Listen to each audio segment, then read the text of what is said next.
Here we go. It is 6:17. We'll call this meeting to order. I guess we can stand up and do the voluntary pledge of allegiance. Actually, roll call first, please. Sure. Thank you. Jay? Excuse. Yes. Thank you. Yeah. Bob? Here. Mark? He was. He's here. Thank you. Brandy? Here. Taylor? Here. Chelsea? Excused. No. Here. Jeff? Yes. Thank you. That's hard to say. Yep. We'll stand up and do the voluntary pledge of allegiance. I pledge allegiance to the flag of the United States of America, and to the republic for which it stands, one nation, under God, indivisible, with liberty and justice for all. Thank you. We already did the presentation of certification for Lisa Murph. So I guess we're headed to approval of minutes from the last meeting on March 2nd, 2020. So moved. Second. Moved and seconded. Is there any discussion? Okay. All those in favor say aye. Aye. Aye. Aye. Okay, sounds good. Thank you. Are there any amendments to the agenda? Do we need to put it on the floor first? Sure. I move to approve the agenda as is. A second. Okay. Now, I have two amendments, Mr. Mayor, that I'd like to add to that. Sure. Under 16A, I'm going to replace the 16A and move it to 16B. And I have an amendment here for declaration of a disaster emergency that I want to put in 16A. Yep. And then I want to move 16C down, and for my new 16C is going to be Ordinance 2020-07, an emergency ordinance amending Borough Code, Section 3.08.080, to provide for temporary establishment of a quorum of the Assembly, 4 or more, even if participating by teleconference. And I'd like to add those as we come to them. Yep. I'll second that. It's been moved and seconded. Any discussion? Clerk, call the roll, please. Oh, go ahead, Chelsea. Chair? Yes, Mr. Mayor. I kind of caught most of that. Member Lynn wanted to move the discussion of the quorum and requirements during the health crisis to an action item. Is that what I understood? That's correct. Actually, Mr. Mayor, we have an emergency ordinance that has been drafted that you do not have in front of you. And so the discussion item is still under discussion. Don't know if we'll need to discuss it by the time we get there, but this emergency ordinance, per the attorney, per charter, per code, can be put on an agenda. The agenda can be amended even though it's an action item, and it can be passed in one reading because it's an emergency ordinance. An emergency ordinance is only good for 60 days, so it would expire in 60 days unless otherwise stated or it gets ended by resolution. And this emergency ordinance, I have put in there that it would end April 30th, and then I figured if we needed to do another one at that time, we could. Okay, I get it. Thank you. Just wanted clarification. Appreciate it. Okay. Okay, so I'm calling the roll for the amendments. Is that correct? Yes, ma'am. Thank you. Chelsea? Yes. Taylor? Yes. Jeff? Yes. Mark? Yes. Bob? Yes. Brandy? Yes. Thank you. Okay. And then, should we approve the agenda as amended? Yes, ma'am. Yes. Is there a motion to? It is on the floor. Yep. Taylor? Yes. Brandy? Yes. Mark? Yes. Chelsea? Yes. Jeff? Yes. And Bob? Yes. Thank you. Okay, so are we in public hearings right here? So the public hearings for ordinance number 2020-03, an ordinance adopting Alaska Remote Seller Tax Code and amendment provisions of Charter 4.23 for purposes of consistency. Is there a motion to pass this in its... Yes, ma'am. Public testimony. Yeah, so this is for public testimony, so Yep. you just ask if anyone in the room is wanting to testify on this ordinance. And seeing none, we'll just proceed on. Right? Okay. Public hearing number, I guess, B. Public hearing ordinance 2020-04 regarding an ordinance amending Petersburg Municipal Code 3.48 titled Parks and Recreation Department to reflect the Borough Incorporation. Is there any discussion about that? Hearing none, we'll move on. Public hearings number C. Public hearings for ordinance number 2020-05, ordinance adopting a new Parks and Recreation, a new Petersburg Municipal Code, Chapter 3.49, titled Parks and Recreation Advisory Board. Is there any discussion? Seeing none, public hearing will be closed.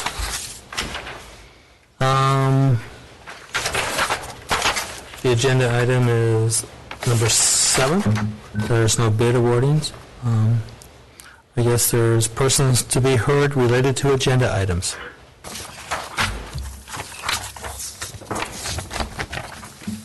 Hello, Dave. Hi. Can you state your name and what you're talking about, please? Good evening. My name is David Beebe. I'm representing myself. I've actually got 2 items on the agenda to address, so I'll start with this one. The lettering, first I'd like to ask the Assembly to consider the news articles in the Juneau Empire that are asking for a reconsideration of the Cake Road. It seems that if these articles state failures of the Cake Mayor to inform the residents of Cake for support of the road, it actually involved the response of the Cake citizens to understanding that letter was to circulate a petition and to find out what the consensus of the populace was there. And the results are 217 residents were opposed to the road, 27 residents were in favor of the road, and 24 residents were undecided. And so this letter in support of extending the road from the Petersburg Borough process follows pretty much the same tactic or strategy that the Cake Mayor used, because it's ignoring the long-standing record of public opposition. So the question also is sort of outstanding, given what has been revealed in my last testimony on the relationship of the president of Global NRG, and the question is what is that relationship to Senator Stedman? And also, is the Assembly aware that the president of Cake Tribal Corporation also promoted a failed project identical to what is being proposed by Cake Tribal? When he was the MP in Canadian Parliament, and he was advocating for the same plasma gas municipal waste project. that ultimately failed in Red Deer, and it was over the course of several years that it was discovered that it was completely inappropriate. So I would just ask the Assembly to consider that the City of Coopernoff is against this road, as well as members of the rest of the Borough are on record. And the medevac system coordinator of CAKE reports that the existing system has worked pretty well, and he's a little bit surprised to suggest transporting a patient over 60 miles of a single-lane gravel road round trip without communications makes a difficult situation far worse. So the first responders, of course, would be out of operating distance to, if anything happened, there would be no way for them to come in while they were, report any difficulties while they were on that transport. And there would be... Thank you. Can you wrap up your testimony? Thank you. Thank you. Are there any other persons wishing to speak on related items to the agenda? This would be a good time, Kurt. Yes, sir. Yep.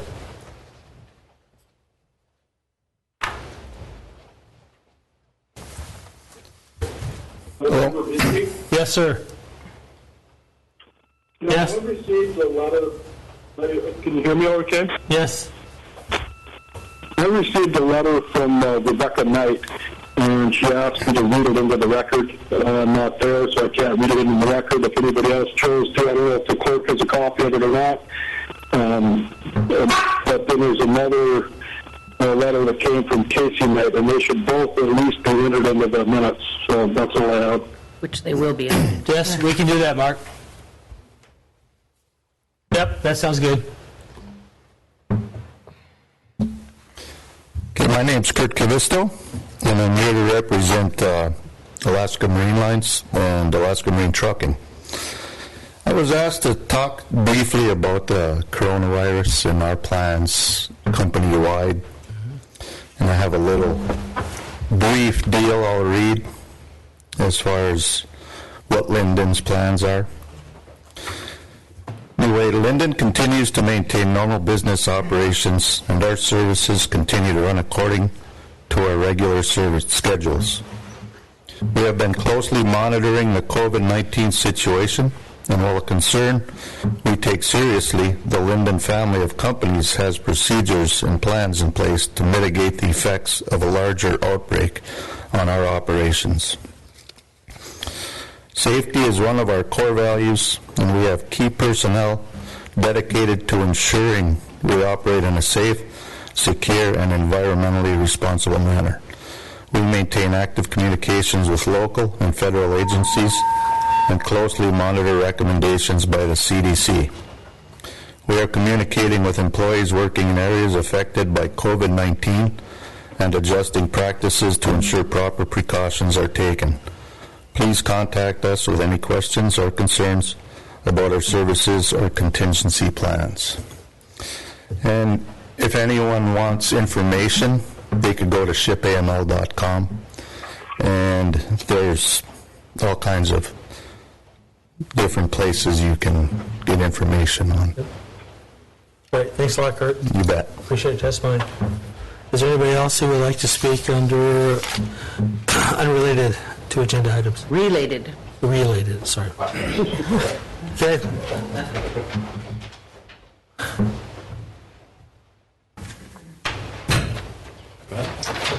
Your name? Barry Morrison from the Trading Union. And Jim Floyd from Hammer Weekon. We met earlier, so this is kind of a joint statement that we put together. The welfare, this is in relation to the coronavirus and our plans for, if an event, a breakout does occur. Okay. So the welfare of employees and community is our utmost priority. Realizing that groceries are a necessity to the community, we will take steps to ensure we're able to meet the needs of everyone. As you heard from Kurt, they already have a plan in place for the barge system which we all rely on. I have been communicating to my employees what steps they need to ensure their safety as well as our patrons. Constant cleaning, hand washing, sleep, hydration. We have employees that are part of the high-risk category, and if there is an epidemic, they are expected not to show up to work. I want to start by assuring you the supply chain won't be disrupted. We can get product on the barge, or if necessary, still on the plane. Let's hope that's the last resort.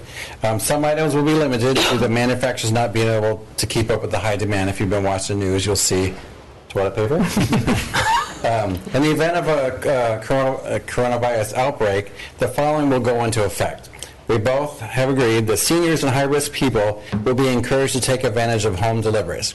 So they can call and email in, and they will be delivered to their doorstep to make sure there's no contamination.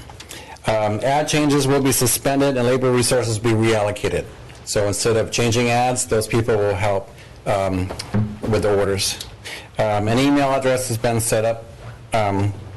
We will ask that orders be limited in order to accommodate a larger percentage of the population due to increased demand on the labor resources. It may be necessary to reduce the hours of operations to account for a reduced workforce.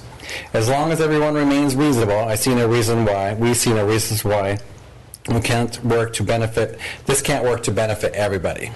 So, hoarding and severe stocking will be counterproductive to the mass population. We need to understand that orders take 10 days from start to delivery. When we put an order in the system, it takes 10 days for us to get it in stock. So there is always that 10-day delay. And manufacturers are having a hard time keeping up with demand. Realize that your favorite brand may not be available, but substitutions will be. The other thing that's really important to understand that we are prioritizing shelf-stable items that's frozen and canned and packaged over fresh because that creates a longer sustainment for the population. That becomes our priority. So, okay. And we just want to say too that one of the unique things with Petersburg, even compared to what horrors you see on the shelves down south and everything else, is that we have the ability, our combined resources together, to be able to take care of the town without people having to worry. You don't have to get scared that we're going to be out of product or food. We've got that completely under control with AML and both of our suppliers. We are going to be able to deliver straight to your homes all the time. Where down south they don't have that security. We do. We don't need to worry. We don't need to stress out. We are working diligently every day to make sure that our main staple products are taken care of for the town, because we realize that it's, if you do have to be home for 2 weeks, no big deal. We get barges every week. AML's doing everything they can. Our suppliers are doing the same, and we will be there throughout the whole thing to make sure that everybody doesn't have to stress or worry that we're going to be out. So, please go about your day safely. Shop once a week like you always did, and if you can't make it in, call us. We'll have it to your door that day. It's not a big deal. We'll be here, even if there's only 4 of us doing it, we'll deliver their stuff, they'll deliver our stuff, we'll all be good. So That's great. we're there to help. That is great. Thank you. Thank you. Thank you. I have a question. Chelsea's on the I have a phone. question. Sure. Yeah, I was wondering, I heard you mention that the at-risk employees could go home. Is that paid time off from you guys? Well, what we've been working on, I believe Jim is doing some of the same, is we're looking at people's vacation pay that they have already saved up and accrued, so that if somebody is at risk and they need to go home, it is for at least the foreseeable, the 2 weeks, they can be covered and they can be paid, because we don't want to put our employees in a bad situation. And are you looking into exploring that if this, just some of the extended timelines that are coming out about all this, are you working on a systemic solution if this does become something that we need to deal with for longer than the 2 weeks? Well, yes, we've put several plans on the books saying that if it was going to be an extended period of time, to make sure that people weren't put at risk too much, you do shorter shifts. If we're only going to stick with 10 people in any kind of gathering, you do half shifts so that there's only 10 people at any given time, and they'd all have to share shifts. Those, put them off in waves so that you got one batch that's off for 2 weeks, then come back, you got another shift that goes off, and they're off for 2 weeks. Having people on call, if somebody, it's your 2 weeks, but somebody gets sick, you get to trade places and come in. All of our crews are on extra sanitation duty so that doesn't happen. So we're working as diligently we can to make sure that everybody has time, has hours, and gets a paycheck. So while still being able to take care of everything and not do stuff. So yeah, I don't. Yeah, thank you. Anything else? All right. Thank you very much. Appreciate the information. It was awesome.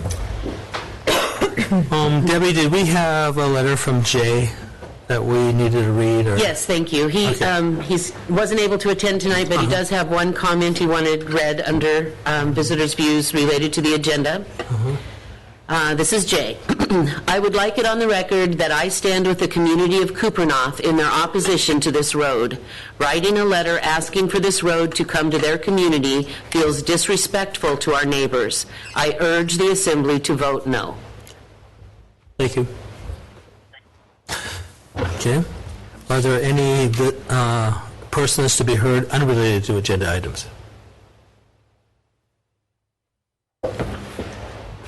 Thank you. Didn't see you back there.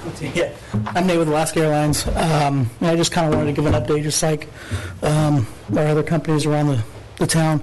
So first and foremost, we know how. Can you tell us who you are? And yeah, Nate with Alaska Airlines. Okay. Yep. We know how important it is to travel to our 19 communities we serve here in the state of Alaska, and so we're committed to serving the needs for our residents to make sure that the supply chain and goods and transport for our guests is available. With that, here's a few things we've done in the past weeks. We've taken the safety and the health of our employees very seriously. We're following CDC guidances and proper hygiene, such as hand washing and sanitizing our local station as well as our airplanes. We are asking guests and employees not feeling well to stay home. Enhanced cleaning on all of our aircrafts. This includes wiping down armrests, seat belts, vents, shades, and other touch points of the aircraft. All of our aircraft are equipped with HEPA filters, and it's a high-frequency air cabin circulation system that gets air from the outside so it doesn't circulate for more than 3 minutes. Additionally, we are deploying hand sanitizers at all of our workstations and back offices as well for guests and employees.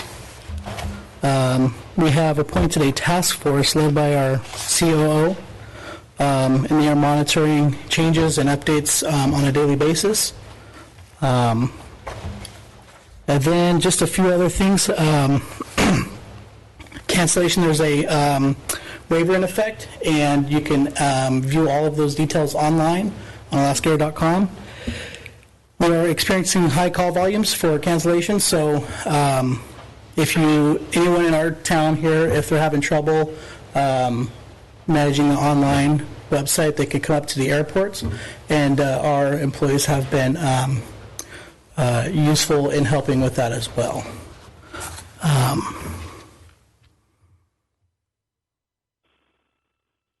There are 3 YouTube videos published online that talk about the cleanliness of our aircraft and shows how we do this process as well. And we are reducing about 15% of flying into May. Petersburg won't be impacted with that. And cargo airplanes are still going to be flying as normal. So that's all I got. Thanks, Tate. Thanks. Any questions? Nope. Thank you very much for your time. Board commissions and committee reports. Oh, Dave. I thought you were going to read Becky's letter. Does anyone want to read it on the Assembly? Hopefully related to the agenda. Yeah, we can certainly. I mean, I don't. Do you want to read it? I don't have it right here, but I can. I have it. Okay. Thanks, Dave. I'll see how my reading skills are. This is a letter from Rebecca Knight on March 11th, 2020. I will be away halibut fishing and disappointed to be unable to attend the March 16th Assembly meeting. Please accept my apologies. During the March 2nd, 2020 meeting, I requested that the Borough Assembly take action regarding the formal finding of the U.S. Forest Service 2016 Washington Office Activity Review of the Tongass, and the Big Thorn timber sales. I made this appeal because despite the Borough's repeated requests to the Forest Service for more information about the Washington Office of Activity Review, the agency has been unresponsive to the point of utter disregard. In short, the Washington Office Activity Review included 18 formal findings of systematic failures of timber sale administration, monitoring and enforcement of the two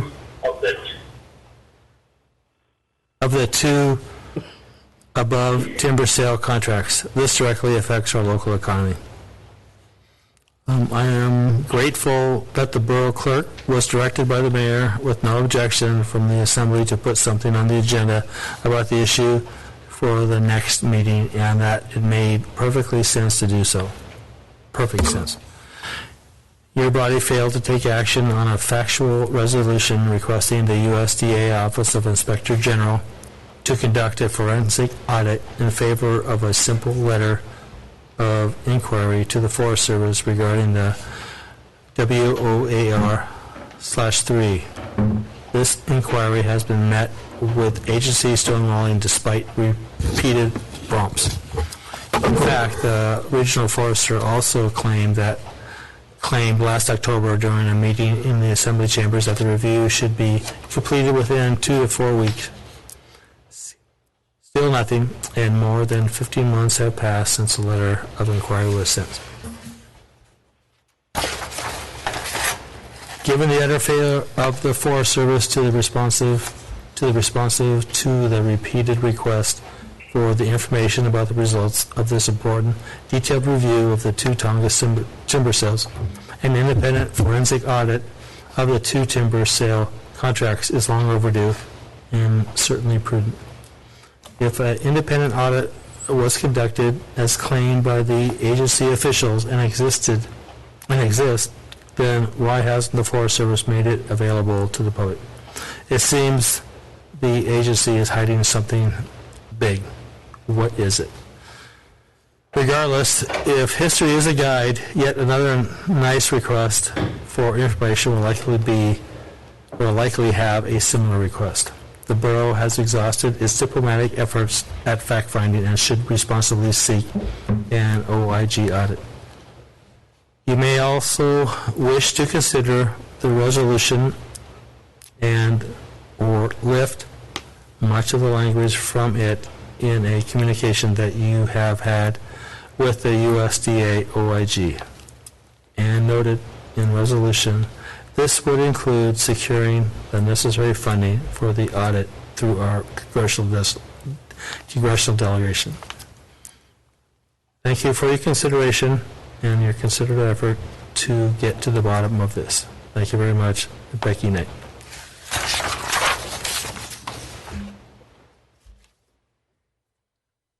Yes, ma'am. Go ahead. Maybe Dave wants to go again. Sure. Hi, this is also a letter regarding the letter to the Inspector General. Hi, my name is David Beebe. I'm representing myself, and I make the following statements after having reviewed hundreds of agency documents from several different FOIAs. I'm in my 4th month of agency refusal to comply with my last FOIA. It is the independent forensic audit promised by Regional Forester David Schmid and the Chief of the Forest Service several months ago. The issues of multiple failures of public trust and multiple violations of federal laws are adding up. Many were documented by the Washington Office Activity Review nearly 4 years ago. Take a second to let this sink in. It's been nearly 4 years since that investigation was concluded. 3 years since this scandal of national significance was revealed. But if the event is not even adequately covered in local news, how does it get acknowledged on the national level? Sending another letter to the Inspector General instead of adopting a formal resolution is at best a classic example of too little too late. At best, it seems to expect different results by treating the same failed letter writing strategies. We already know sending letters from the mayor instead of a resolution of the assembly gets routinely ignored or replied to with false promises. There's a term in poker for this delaying tactic. It's called slow rolling. In sports, it's called running out the clock. The problem is, of course, games are not news, and news is not a game. Honest news, like honest government and the rule of law, is crucial to democracy and public trust. The Petersburg pilot never acknowledged the bombshell Washington Office Activity Review event when it happened. The only coverage of the event produced by public radio is no longer even on the KFSK website. That coverage, lasting all of 1 minute and 45 seconds, never even mentioned the $4 million of losses to the region. No news follow-up occurred for 3 months. This is in clear violation of public media's code of integrity and deprives the public of essential information while it provides the Assembly and members of Congress with plausible deniability. Recall several sudden retirements, transfers, and promotions of key players in the Tonka and Big Thorn timber sales. For instance, the contracting officer at the center of both Tonka and Big Thorn timber sales was promoted to district ranger in Petersburg. What has happened since that promotion? Well, that was what followed was an immediate court injunction stopping only the latest version of the timber sale administration on the Big Thorn district. Then the follow-up court decision, which once again found the agency guilty of repeated maladministration in violation of many of the same federal laws the Washington office exposed. The same NEPA end-run tactics used in the Tonka and Big Thorn projects were used for the latest Big Thorn district timber sale. These same tactics were used on the Petersburg Ranger District for the Central Tongass project. Thanks, Dave. Can you wrap up your testimony, please? I know for a fact that I was able to get this done in 5 minutes. Is somebody watching the... 3 minutes. Okay, that sounds good. I was just trying to sort it out.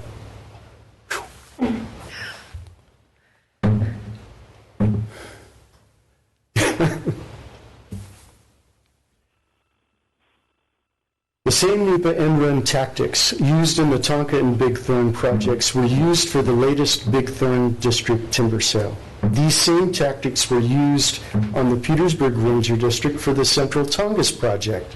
These are direct consequences of the failures of the Assembly to pass a resolution to stem ongoing agency corruption. Recall also the Washington Post just last week reported that the Office of Inspector General will be reviewing the legality of a $2 million firefighting budget item becoming a gift to the state, which quickly transferred $250,000 of our tax money directly to the Alaska Forest Association. For what purpose? To train our U.S. Forest Service timber staff on how to lay out timber sales. There's a term for this. It's called regulatory capture, defined as the corruption of authority that occurs when a regulatory agency is co-opted to serve political and industry agendas. The consequences of Assembly slow rolling and silence around regulatory capture does not end there. The Petersburg Borough has quietly lost several salaried positions from the Petersburg Ranger District in the last 5 years. These alone can easily equate to the loss of the better part of $1 million annually to the borough economy. Sooner or later, the Borough Assembly will have to add all of these costs of slow rolling while failing the public trust. Thank you for this opportunity to speak. I'd be happy to answer any questions. Any questions? Thanks, Dave. Appreciate it. Are there any other persons to be heard unrelated to agenda items. Debbie? Were you going? I don't have. Okay. I just wanted to say out loud, if I could, that along with Becky Knight's letter, Sure. which we received after the deadline for this agenda, we also received 3 other communications. One from Casey Knight, one from the Reduce Plastic Use Petersburg group, and one from Bo Varsano. And for things to be on the record, these comments, they don't necessarily have to be read aloud at the meeting. What I plan to do every time this happens from here on out is I will attach the communications that we get after the deadline for an agenda onto the minutes of that meeting, and then I will also put them on the next agenda under communications, so they'll be on the public record twice. Just wanted to say it out loud. Nope. Thank you very much. Thank you. That's good. So are there any board and commission or committee reports? Seeing none, we'll move on.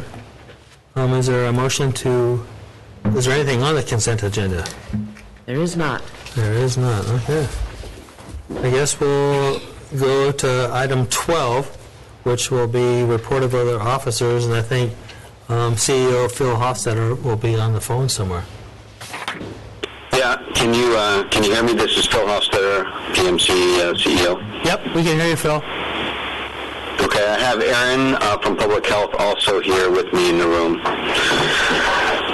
And just want to update, I know everyone is thinking about COVID-19, and just a few things that I would like to update, and Aaron's here for questions and possibly provide some information as well. So for information, we have been providing a daily update at KFSK, and we will continue to do that. Erica, the school superintendent, Aaron from Public Health, myself, some of our staff members, and Sandy at EMS intend on continuing that. And that's the easiest way to get information since the COVID virus is, the information is rapidly changing on such a daily basis. The best way to get information is probably listening to that KFSK Live at 12:30. A couple of other items. We are right now in the Hospital Incident Command activation period. We did that last week. We are ramping that up starting today, so that means for the public and staff coming in through the ER to get screened, and screened means temperature and some questions that are CDC guideline checklist right past the ER doors. Our website will have updated information as well. So anything that's new or the latest will have our external website, which will be pmcak.org.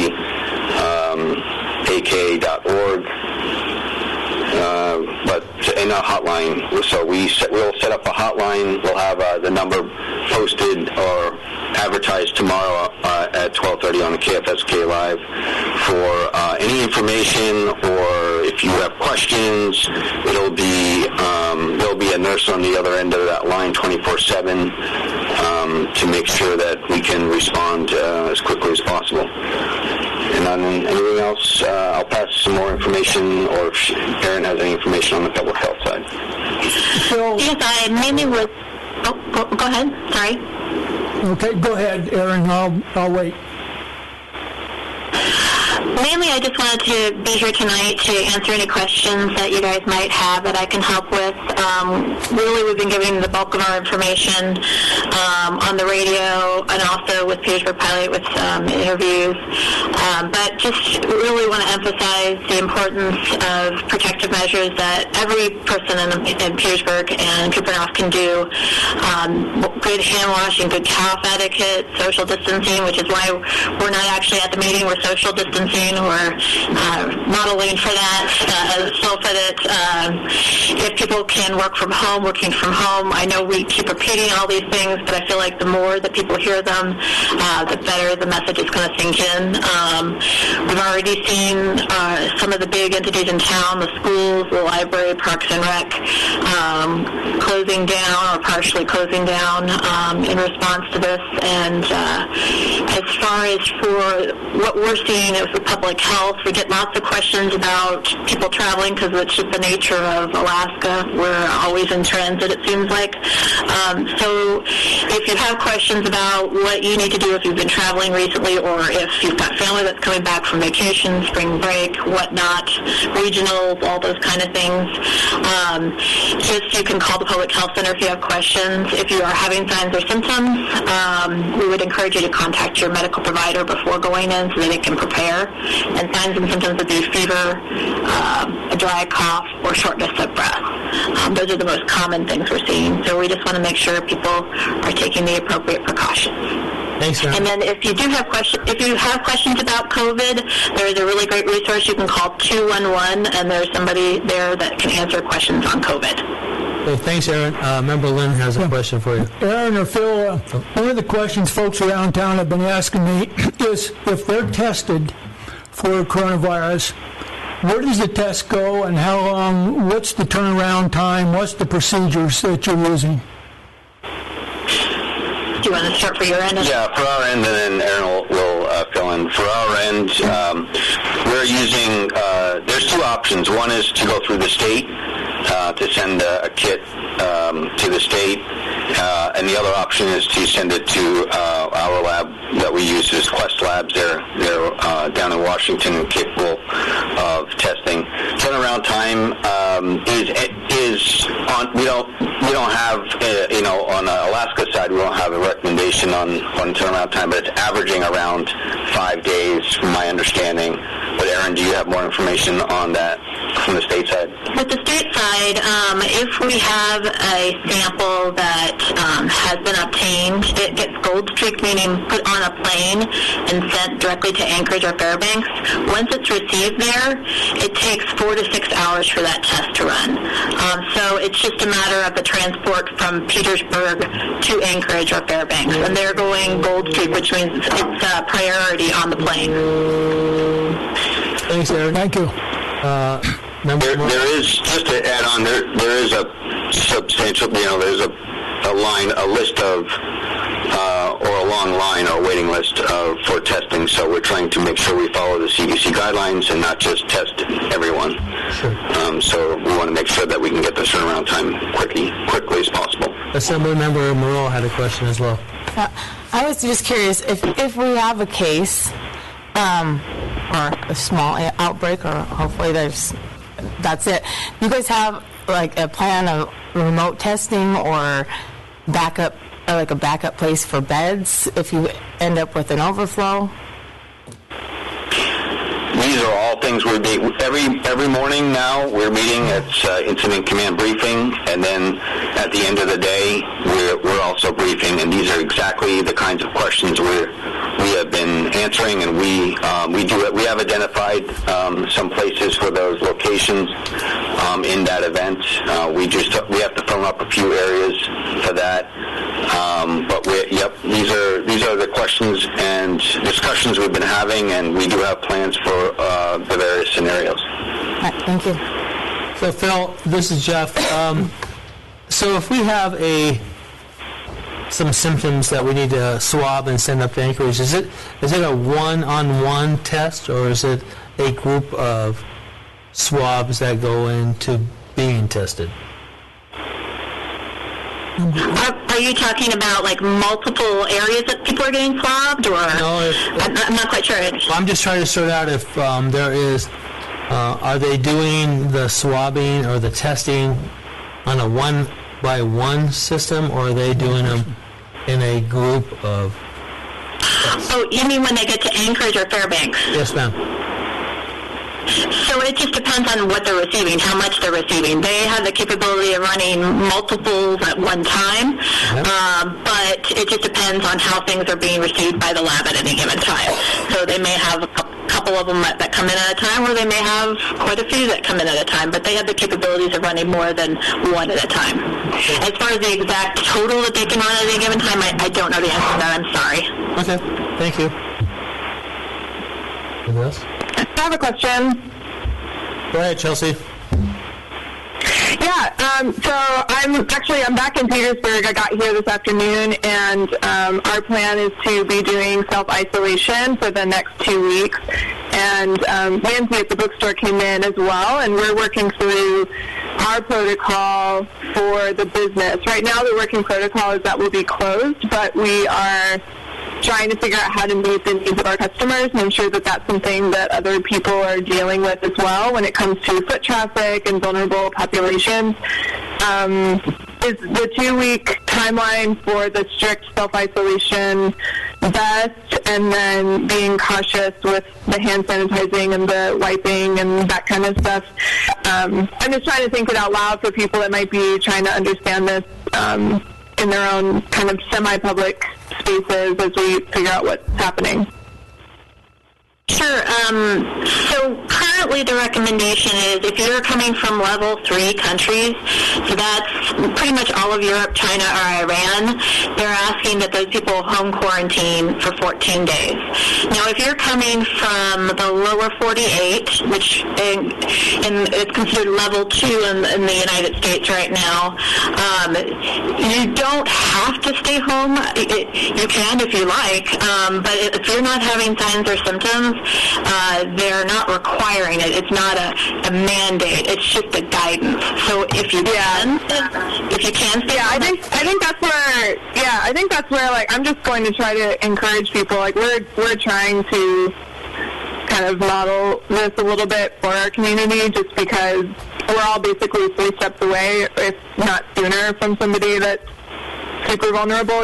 So how can we create that barrier in such a small town? So thank you for that clarification about the mandated versus recommended. And the other thing is the social distancing is really important, and they also are encouraging people not to use taxis or public transport if you've been traveling in the lower 48, and to check your temperature twice a day for 2 weeks if you've been traveling in the lower 48. So those are just some other guidance things that people can use that can help protect their community. Thank you. And then I was really excited to hear about the daily updates on the radio. I do admit that I got somewhat out of touch with what's been going on in town while I was away. Are those being broadcast through Facebook Live, through KFSK's Facebook page, by chance, as well as being on the radio? Not yet. I am not.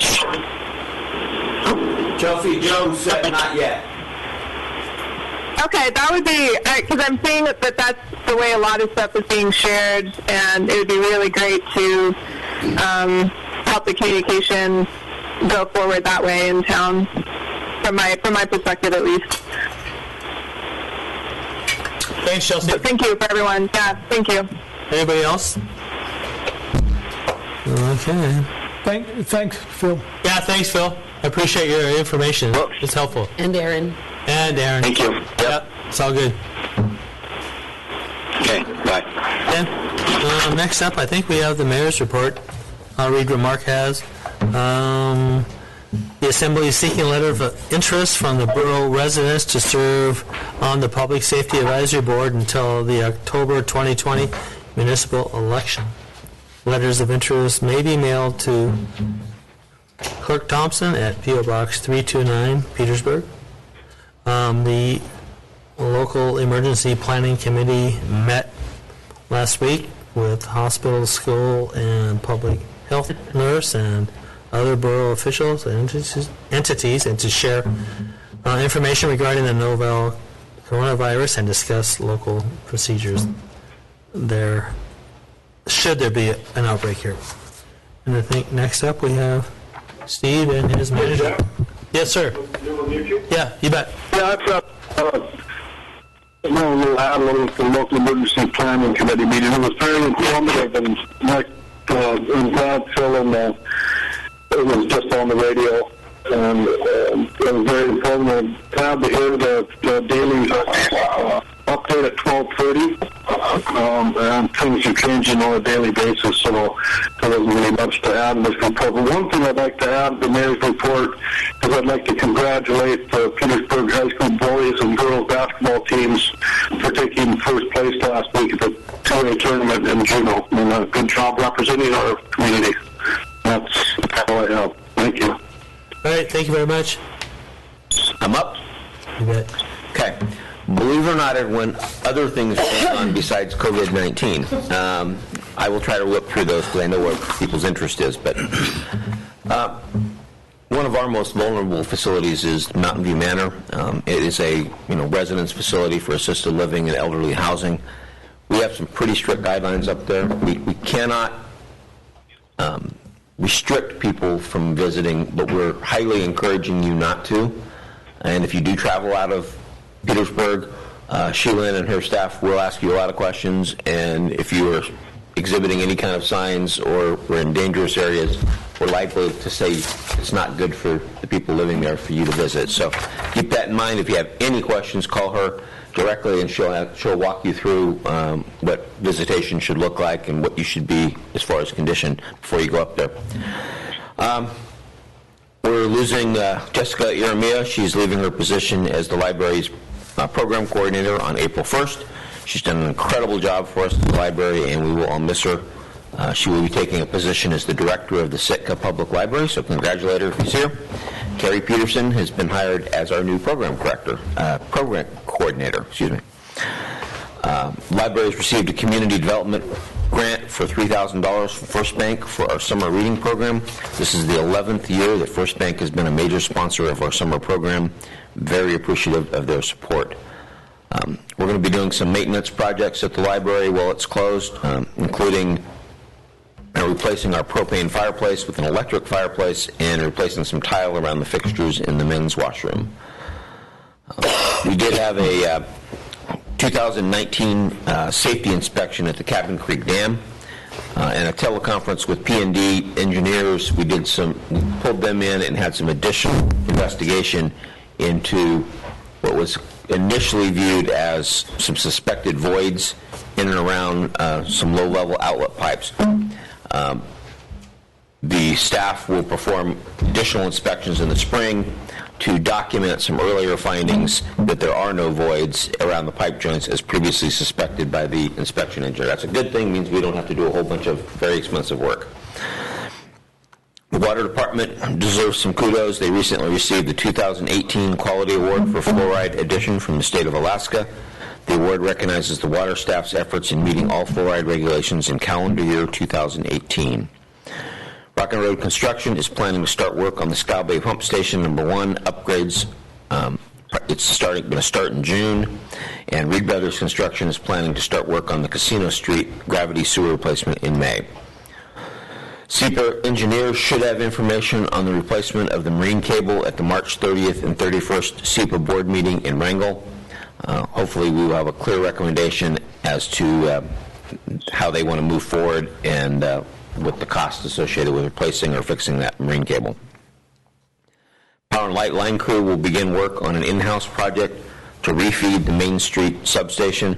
This project is borne by the need to replace 2 rotten poles that currently support the overhead line across Hammer Slough, and the crew will take care of those. Power and Light also recently gave notice to some isolated neighborhoods for some very short outages to enable the line crew to shift electrical loads and better balance our distribution system. The work was a success with a much better balance between phases now in place system-wide. As a reminder, any customer with power quality issues is encouraged to call Power and Light at 772-4203 so that can be investigated. Our assessment notices for property tax went out on our property tax valuation went out at the end of February. Property owners have a month to appeal. Appeal forms can be found in the Finance Department or on the Borough's website. Finance Director Tao is beginning the process of a 2010 GEO bond refunding. Bond counsel has been secured, and a resolution will probably come before the Assembly at the next Assembly meeting. I think $250,000 that'll save us in that neighborhood by refunding, basically refinancing those bonds. Budgets were due today to me. I think a lot of folks are behind on that right now, and I understand that they're working with Jody and I to get those turned in. Once they're all in and Jody works her magic putting it all together, we will also start meeting with individual department heads and going over it to draft the proposed budget for the Assembly to review. Our police department assisted the United States Postal Inspector with the investigations and serving of search warrants on a break-in at the post office. So thanks to Jim and his crew for helping with that. We have been testing some body camera equipment, which came in really handy on a recent complaint issue. After a review of the video, proved the officers were professional and accommodating towards the subject. The complainant was offered the chance to review the video, but has not shown up for the review. So it serves its purpose in giving another pair of eyes and helps the officers quite a bit. Local Emergency Planning Committee, you've heard a lot about that. This is referred to as the LEPC. They have met to discuss the COVID-19. Committee is made up of representatives from various stakeholders in the community, the public health nurse, emergency manager from the hospital, providing information on what is known about the virus, protective measures, testing capabilities. Businesses gave rundowns on their plans to continue operation, much like what you heard here tonight. And Sandy is in those meetings, and that's the group that we run through a lot of what we're hoping to and planning to make sure we're all in sync, and so the hospital, schools, and everybody else are kind of working together. One of big thanks to PFI, Trading Union, and Hammer and Weekon for providing the community breakfast in honor of the fire department, and thank you to the people who attended and made donations. We had started U.S. Masters Swim at the pool and had been underway since February 25th. Really good attendance on that. The facilitator is Scott Burt, and he completed his U.S. Masters Swim Levels 1 and 2 coach certification. We will continue that once the pool is able to reopen again. So I encourage people to, if you're interested in swimming, get involved in it. Other Parks and Rec happenings, we completed the babysitters training in February for the Girl Scout Troop 4065. Wrapped up a great volleyball season with Coach Cabral and Coach Christine Lynn. We did have plans to extend the open gym and open swim in time for spring break, and had to shelve those plans, and are working with the Alpine Club to look into reopening the rock wall if repairs can be made in an affordable manner. Alaska DNR is proposing a regulation to revise the definition of navigable waters for the purpose of state land leases or conveyance. According to DNR, this revision will narrow the definition of navigable waters and allow the agency to once again lease convey beds of inland waters that are determined to not be navigable in fact. You're right, that's really confusing. Reality is DNR held up all of our land conveyances over this, even though this really has no impact on us. This is getting resolved, and therefore DNR can go back to giving us the acreage that was requested by the local committee and Liz that put that together. Travel Weekly Alaska published a nice feature story on visiting Petersburg and Wrangell. If you'd like to see a copy of that, Liz has that. And the Petersburg Community Foundation's 2020 grant program is accepting applications from area nonprofits. Up to $25,000 is available, with individual grants up to $10,000 awarded. Deadline to apply is April 1st, 2020. Visit petersburgcf.org for more information. And that is all that's on my report, unless there are questions. Thank you very much, Steve.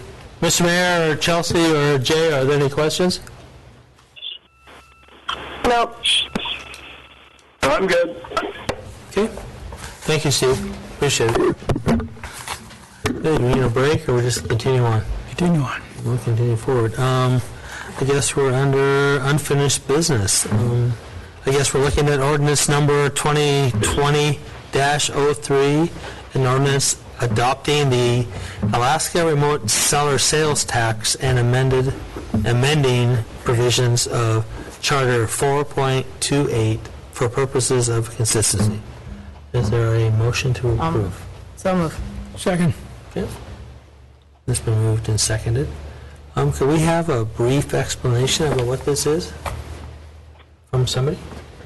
Sure, this is just the second reading of the online remote seller sales tax ordinance. Niels Andreasen talked last meeting about it, and it is to adopt the code. That's a unified code that all of the municipalities are adopting right now about this time.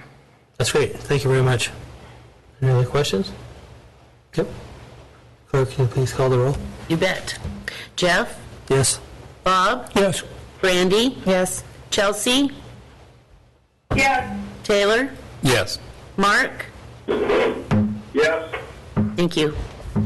Okay. I think the motion passes 6-0, I think.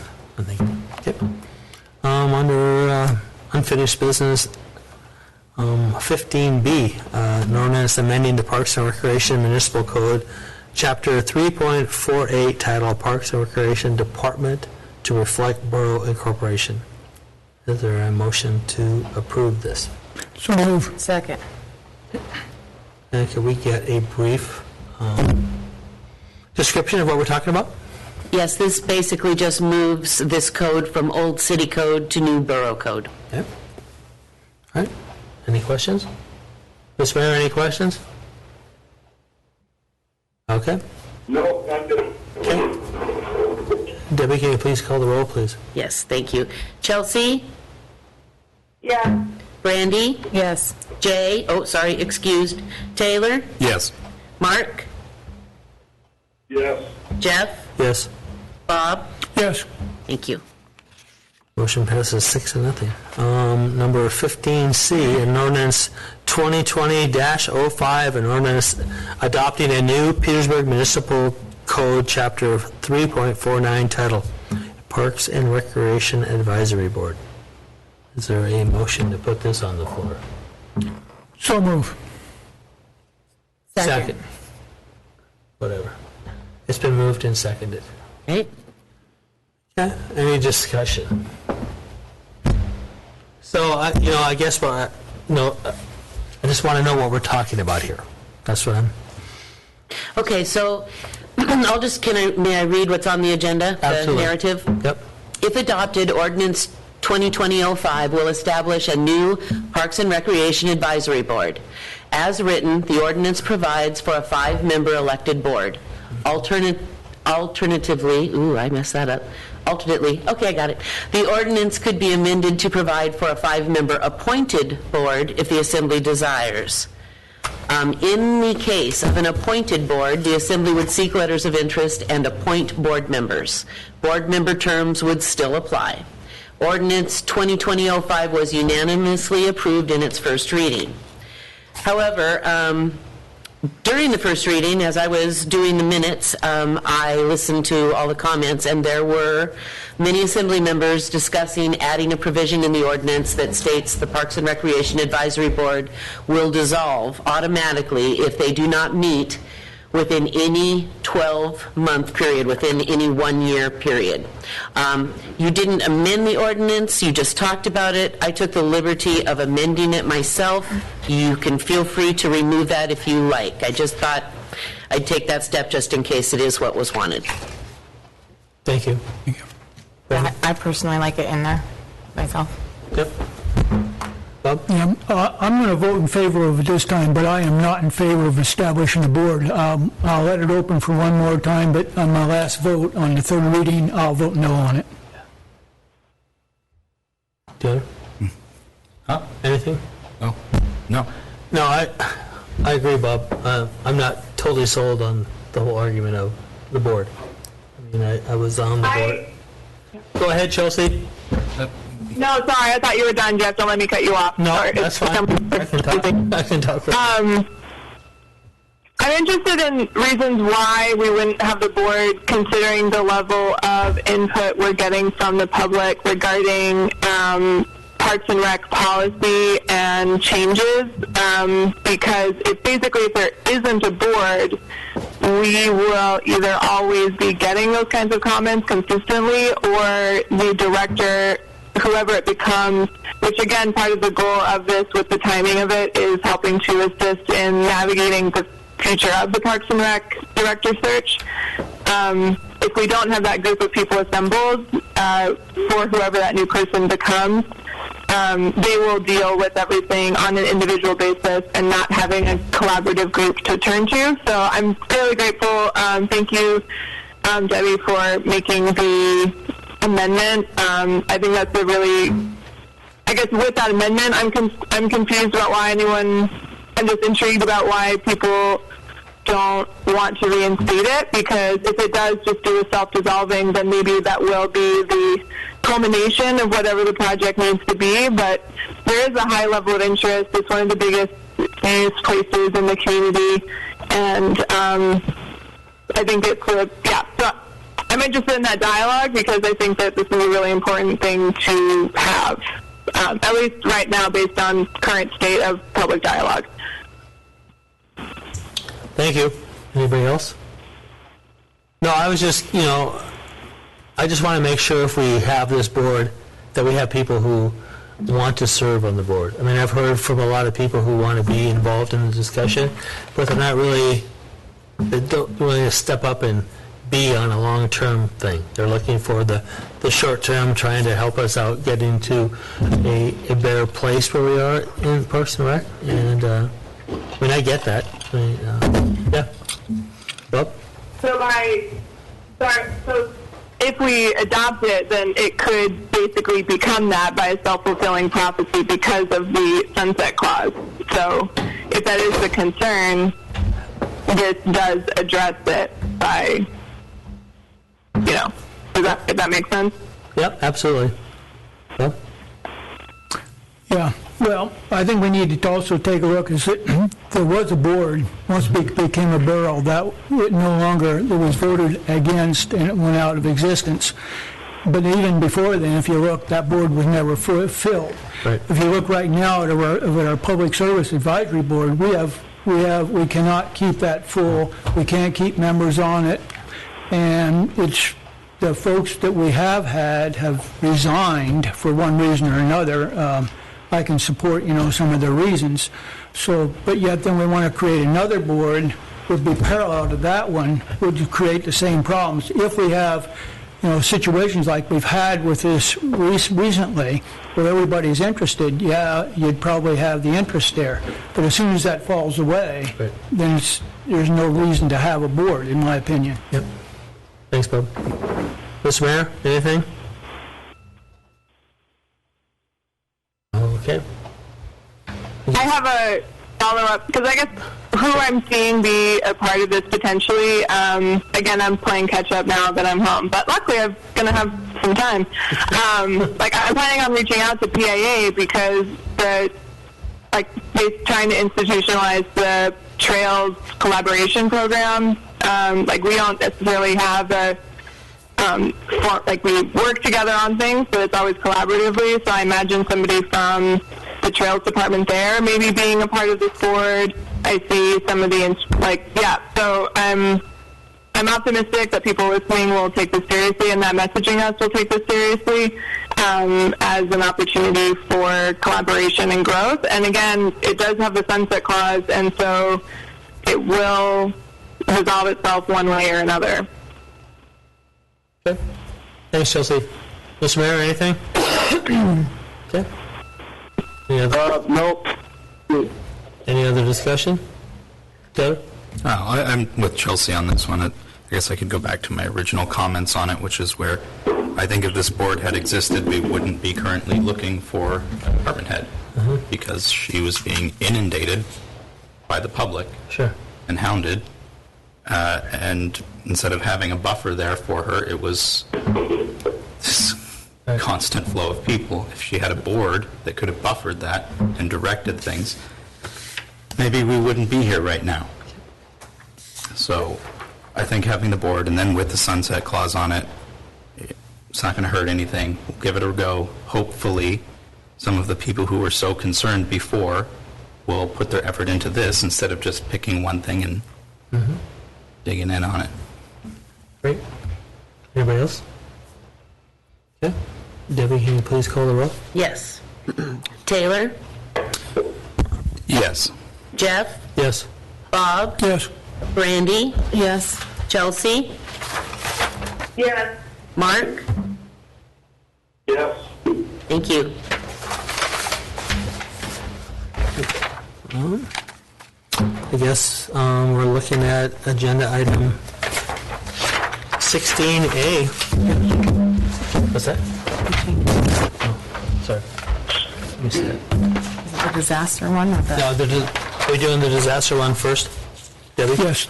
Yes, Yeah. because we amended the agenda, that's Okay. correct. So, we're looking at a declaration of disaster emergency. Is this like a one reading thing, or? It is, Thank you. because it's not an ordinance or a resolution. Okay. It's basically a disaster declaration, a declaration of disaster emergency that the borough manager will sign and I will just witness. Okay. Really what it needs is for you guys to approve it.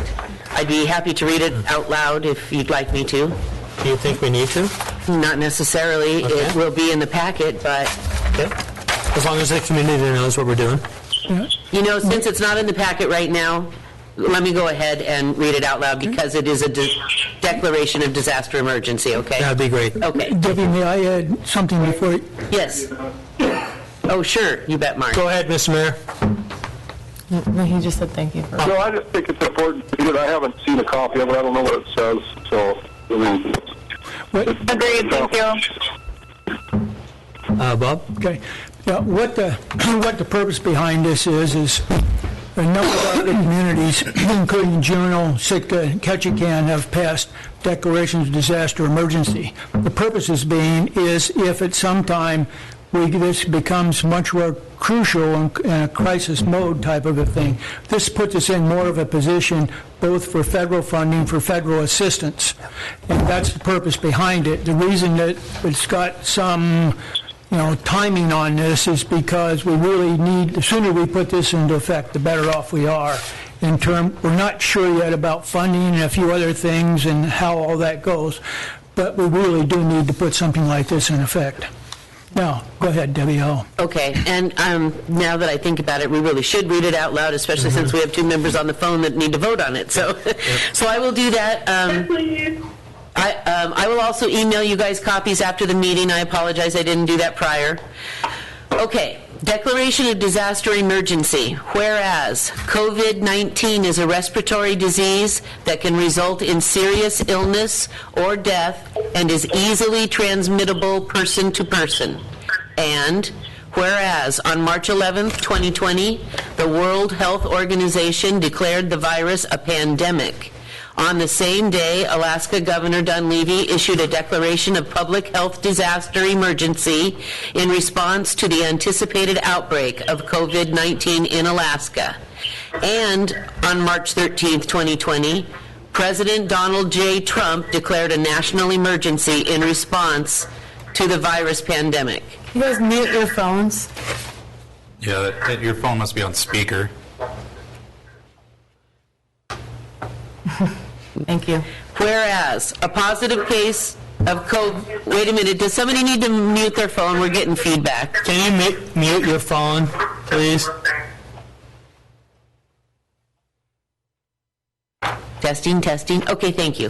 Whereas a positive case of COVID-19 has been identified within the state of Alaska, and whereas on March 13th, 2020, Governor Dunleavy closed all schools in Alaska for 2 weeks.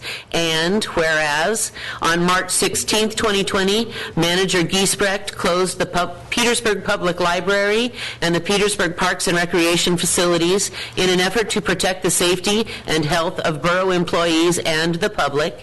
And whereas borough administration is requesting the public refrain from visiting any borough offices for non-emergency purposes and to instead use other forms of communication, telephone, email, online payment, or use of drop box outside main doors to the municipal building, etc., until further notice. And Whereas the declared pandemic has the potential to negatively affect the Petersburg Borough economy through decreased markets for the commercial fishing fleet catch and decreased opportunity for visitor-tourist traffic. And whereas a declaration of disaster emergency will alert the public to the seriousness of the risk and provide direction to residents of sources of information and other available public health resources, and allow the Petersburg Borough to work in cooperation with other local, state, and federal agencies through the Petersburg Emergency Operations Center to implement appropriate actions and responses to address the COVID-19 outbreak. Now, therefore, in accordance with the recommendations of the Petersburg Emergency Operations Center, I now declare a local disaster emergency in the Petersburg Borough based on the risk to the public posed by the global COVID-19 pandemic and the substantial economic impacts to the Petersburg Borough. In accordance with Alaska Statute 26.23.140, the intent of this declaration is to activate the response and recovery aspects of any and all applicable local or interjurisdictional disaster or emergency plans, and to authorize the furnishing of aid and assistance under those plans, including available federal and state emergency funding. Further, I hereby request that the Assembly continue this declaration until the virus is no longer declared a federal or state emergency. So do you need a motion to accept this? Yes, please. So move. Is there a second? Been moved and seconded. Any discussion? Mr. Mayor, any discussion? Chelsea? So, Debbie explained earlier at the start of the meeting, this expires April 30th. Is that, or not the declaration, just the meetings can be the quorum by phone? That's something totally separate, I guess. That's correct. Myself here. Yes, Mayor, that is a separate ordinance that we will be looking at in not the next agenda item, but the one after. It's an emergency ordinance, and all emergency ordinances automatically expire within 60 days. This is a declaration of disaster, so it's different. It's not an ordinance, and we are asking for that disaster declaration to stay in effect until the virus is no longer declared a federal or state emergency. Got it. Thank you for the explanation. You bet. Any questions? Debbie, can you please call the roll? Yes. Bob? Yes. Jeff? Yes. Mark? Yes. Chelsea? Yes. Brandy? Yes. Taylor? Yes. Thank you. So I guess we're looking at the budget adjustment. So we're looking at ordinance number 2020-06, an ordinance adjusting the fiscal year 2020 budget for known changes. Is there a motion to put this on the floor? So move. Second. Okay. And I guess we're looking for some explanation on what this is. I mean, I think we know what it is, but I think the public needs to know. Be happy to. What we're doing. Thank you, Steve. Sure. There are 3 items on this. The first one is $72,118 for repairs at the pool. You actually approved half of this, which is the people that are actually going to do the repairs. The rest of this is for the equipment for a total of $72,118. This is for the not the HVAC system, but the pool heaters, the heat exchangers for the pool itself. Low bid on it was Ferguson, which was, we went out to 3 different vendors to see on the parts. We couldn't afford to do a full replacement of the entire runs. They were quite a bit more than this, but this replaces all of the guts of both heat exchangers, gaskets, the head cap on them, and should last for quite a while if we can make sure this doesn't happen again. That will be coming out of the Property Development Fund, which currently has $180,000 in it. Second thing on the ordinance is $43,000 in electric expenses. One of the things we did during this is we waived, the school generally pays the electric bill for the pool, for the heat of the water. We waived that since the pool was unavailable, and we had the water leak that was driving up electrical costs. So the borough ate those costs. We transferred that money back to the school, and this adjusts the budget for that. And the last is more positive. It's $464,551 towards the motor pool. It's the first check from our insurance provider to get started on the renovation of the motor pool. We did not have that in the budget, clearly, and now we do if you approve this. Great. Thank you very much. Are there any questions? Mr. Mayor, any questions? No. Debbie, can you please call the roll? Yes. Mark? Yes. Jeff? Yes. Brandy? Yes. Chelsea? Yes. Taylor? Yes. Bob? Yes. Thank you. You bet. So now we're on to item resolution number 2020-03. Actually, we're going to do the No, we're doing the ordinance. Okay. Thank you. Yeah. Okay. That's 2020.07. 2020.07, yes. Yep. An emergency ordinance amending the borough code section 3.08.080 to provide a temporary establishment of a quorum of assembly, 4 or more, even if participants by teleconference. Is there a motion to have this on the vote? It's been moved and seconded. So can we talk just a little bit about this, Debbie? Yes, so without reading the entire ordinances, it basically gives reasons for why we want this emergency ordinance, and the therefore is pretty much, let me find it here. So what we'll be doing is just allowing for a limited time, and this ordinance requests the time end April 30th, 2020, is allowing a quorum of the assembly to be established even if it's by teleconference. This will not go into code. It will not become a permanent ordinance at all. It is only a temporary emergency ordinance. Okay. Any questions? Mr. Mayor, any questions? Yeah, so technically, all 7 assembly members could call in and have a quorum? That is true, yes. They have to be Mr. I have a comment. Okay, go ahead, Chelsea.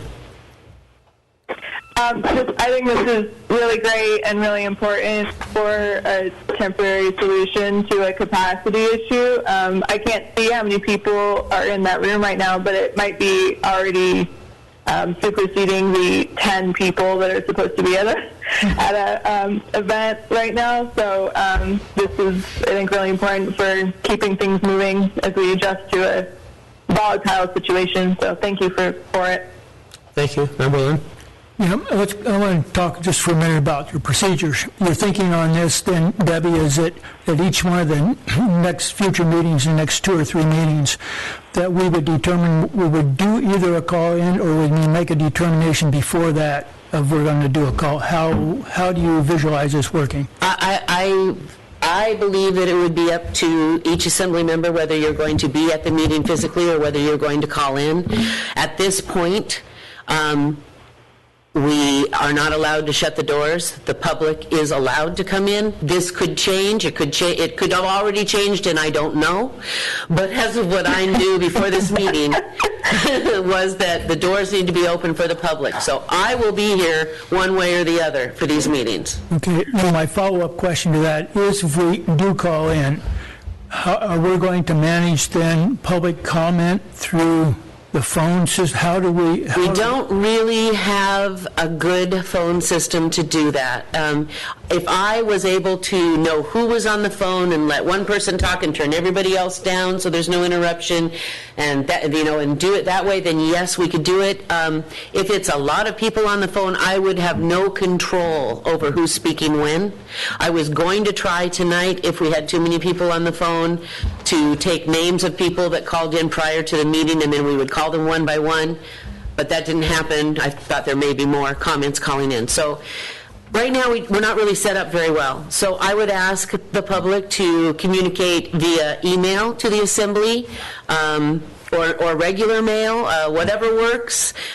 We will get the comments out there, and any comments we receive, I will either put on an agenda if it's not past the deadline. If it is past the deadline, it'll go on the minutes, and then it'll go on the next agenda under communication.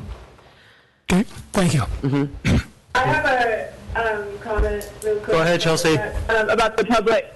Yeah, about the public testimony. Something that stuck out to me at an event I was at was concern about the sanitation of a shared microphone. Mm-hmm. So even if we did navigate, say, if we were all calling in, but significant numbers of the public wanted to come testify about something, that would be an issue of concern. All it would take would be one person speaking at a shared microphone that way, potentially. So definitely writing, and but also hopefully we can come up with a solution to that too if it comes to that point. That's just for down the road, but yeah, we're all learning and growing right now in public. So great, thank you. And for those that don't know, the Assembly's email is assembly@petersburgak.gov. It's also on our website, or you can give me a call if you need any help. Okay, any other discussion? Okay. We need to call for the questions. Okay. So this is voting on the emergency ordinance to pass it all in one reading, and we'll be done. Yep. Bob? Yes. Mark? Yes. Brandy? Yes. Taylor? Yes. Chelsea? Yes. Jeff? Yes. Thank you. Can we take a 5-minute break? Okay. Thank you.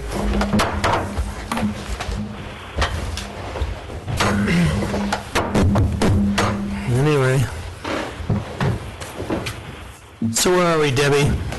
We are on Resolution 2020-03, which is now Agenda Item 16D. Okay, and that is a resolution authorizing the purchase of heat exchanger replacement parts for the Aquatic Center. Is there a motion to approve that? So moved. Second. Thank you, it's moved and seconded. Is there anybody who would like to speak on this? Steve? It's me. That'd be great. Folks had to leave to get to their kids. I understand so that. I volunteered. Great. You've already approved the expenditure in the first reading. Mm-hmm. This is basically saying you're committed to voting for it 2 more times and giving us permission to go order it and spend the money. The lead time on this is 10 to 12 weeks. So this is a resolution basically authorizing me to spend the money and order these parts so we can get that started. The other, if you don't approve this, then we don't order the parts. You have to go through the next 2 readings, and we don't order it until then. Okay. Any questions or anything? So I understand it's a resolution, but why can't we just order the stuff? Cost. Okay, because it's a... Okay, okay. Yeah. Mr. Mayor, any questions? So, so if we pass this resolution, I'm just hypothetical here, and we don't pass ordinance 2020-2006 for changes to the budget, then this money isn't appropriated? Is that accurate, Steve? That would be accurate. Okay, thank you. Any other discussions? Okay. I guess we need to call Okay. Further questions? Thank you, Debbie. Chelsea? Yes. Taylor? Yes. Jeff? Yes. Mark? Yes. Bob? Yes. Randy? Yes. Thank you. Motion passes. 6 or 7 of us to 0. So just help me here. I'm just trying, I think we're on to D, the letter to DOT regarding... We're actually on to the motor pool shop repair design contract. Okay. Is there a motion to pass the motor pool shop design contract? So move. A second. Thank you. Sorry, you stay. Yep, I understand. Are there any questions? Steve or Chris, could we get like a thumbnail sketch about what we're voting on here? I'll start off. Chris, you Right. jump in if I Thank say you. anything wrong. How's that? Okay. Motor pool's covered by Borough insurance. There's a $25,000 deductible as well as other stuff on some of the vehicles that were endangered. The insurance company sent their own adjusters here. They went through the building. They came up with that it was a cheaper, and they get to make that call to repair rather than to replace. And they worked with this company to design what those costs would be, and but to get to that point, they would like us to use this company to basically create biddable documents so we could put this out on the street and get bids to do the repairs. They'd work with Chris and his staff to make sure all the repairs that we're seeing are included in that, so that when it does go out to bid, we get the finished product that we want. That'll be handled just like a regular bid, meaning it'll go out for bid. Bids will come in, the assembly will be asked to, award that bid, and then we would move forward with construction. So, again, majority of this is paid for by the insurance company. This is the company that they would like us to use to do all the paperwork up to this point. Chris, you're on. Did I get anything wrong? No, I think you pretty well covered it. Okay. Randy? And this is just to design the pre-existing building, 50 grand? It seems a little steep for a building that's already in place and already has a structural layout. I'm having a hard time swallowing that amount. There are not any existing plans for the building, so essentially a set of plans has to be created to reflect what's there now, and then we have to spec out all the finishes, all the materials, and so forth. So there's a lot of work to do. If we had a set of drawings, that was only a few years old, this would be a different scenario, but we don't have anything for that building. Even though it's just like a pretty basic shape, and you don't have any plans at all. There was nothing prior. There's nothing they can go off of. 50 grand is a lot of money just for a design work on a square building, or rectangular, in my book. But yeah, well, there's systems inside the building. There's an HVAC system. There's electrical system. There's an overhead crane system. There's a lot of stuff going on in that building. It's not just a box. And like I say, there are no plans to go off of. So we have to be able to have something that we can bid out so that we can get competitive bids from contractors. And this cost is all going to be covered by insurance reimbursement anyway, so it's not coming out of the borough's pocket. Essentially, it's coming out of the reimbursements that we're getting for the loss. Memorable. 2 questions. What's the square footage of that? And then also, is the remainder going to cover the entire building? Because I don't want to approve something and then have to take other money out because the building itself, to repair it, costs more than... That's your second question first. We have what's called replacement insurance. So when they have estimates at this point, But if this goes out on the street and the estimates are, let's say, half of what it should be, the insurance company still has to pay that. So it's full replacement. That being said, I mean, add on, we'll have some things. I mean, one of the things Chris identified was the concrete floor over years is pretty wrinkled. So on us, we have to pay that. We're going to have an epoxy laid down on that floor so it's easier for the guys to roll around when they're underneath the vehicle. There will be some costs at the borough, but all of those will be brought to the assembly, and you'll have a chance to say thumbs up, thumbs down. But, again, if it goes out to bid and it comes back at double what we expect, the insurance company still has to pay for that. Okay. So, sorry, your first question and square footage, that's Chris. Don't have the exact figure. I think it's 5,000, give or take. Any other questions? Bob? I have two questions to follow up. The overhead crane system, did that finally get included in the replacement, or is that we're going to have to eat that cost? There's still some work to do on that, if you will. They did include a significant sum in the estimate for repairs. We're still working through with them whether that system's going to be completely replaced or if it's going to be significantly, rehab. Our position is that we need to replace that crane, but so far we haven't been able to really pin anybody down, to give us an opinion on that one way or the other. So we've got a little bit of work to do there, but it is already in the project as a large, portion of the cost because it's a fairly expensive system.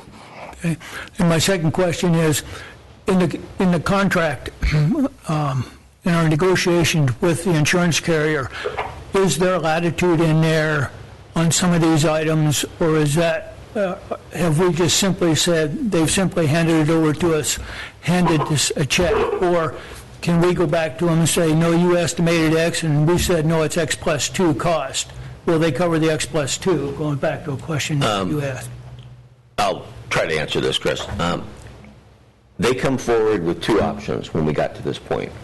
If we wanted to just take a cash payment, and I'm going to make the number up, so Chris, correct me, it was like 1.3 million? Some number like that. I think it's right about 1, actually. Thank you. So if we wanted cash, here's $1 million. But they don't do anything to do with repairs, and so if the repairs come in over that, we're out of luck. Or we can exercise our replacement value side of it, which means they replace it to the condition it was in prior, and it gets a little bit better because we get a new roof and stuff. But it doesn't matter what the cost is, they'll replace it. Now, we go in and start doing a bunch of change orders and change things, then every one of those is a negotiation with the insurance companies. We attempted to have the conversation about the plumbing. The plumbing was an older building. The plumbing was not up to current code. We said, hey, you guys should pay, the extra to bring it farther up to code. I think their answer was no.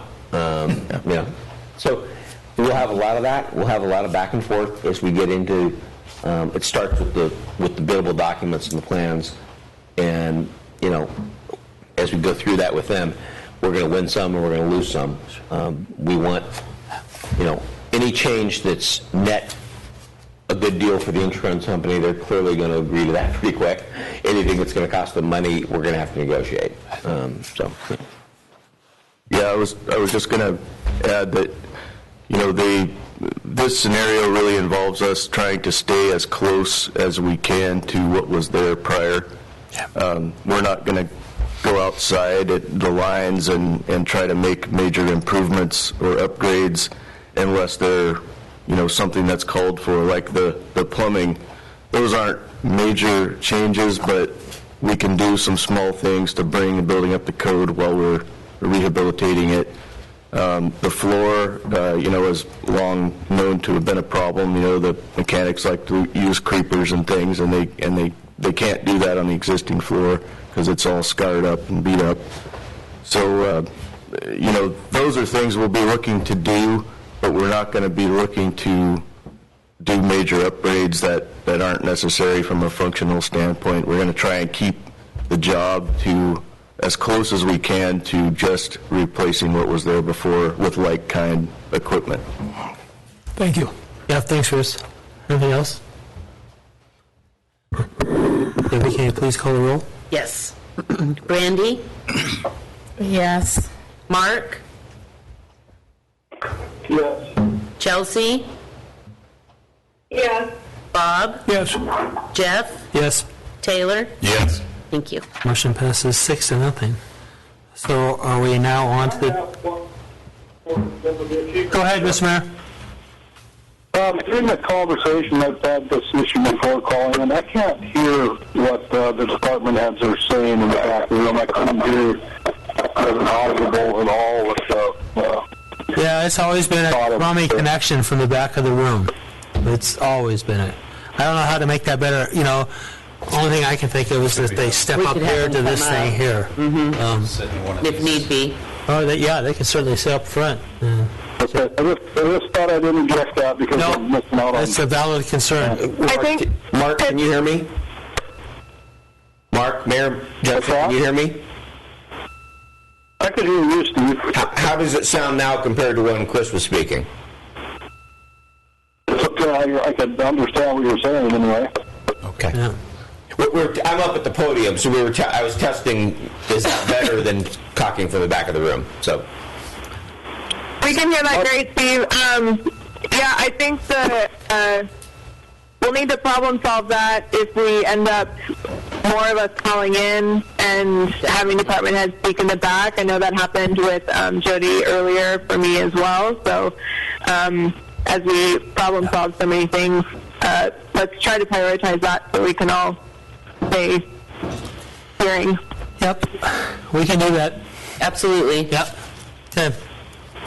I guess we're under the Department of Transportation letter to Commissioner McKinnon regarding the Cake Access Road. And this is a letter from Mayor Jensen requesting drafting to revise their plans for the Cake Access Road project so the road terminates on Kupernoff Island side of Wrangell Narrows across from Petersville. I hope I... Is there I move we send this letter to Commissioner McKinnon. okay. I'll second. There's a second. Discussion.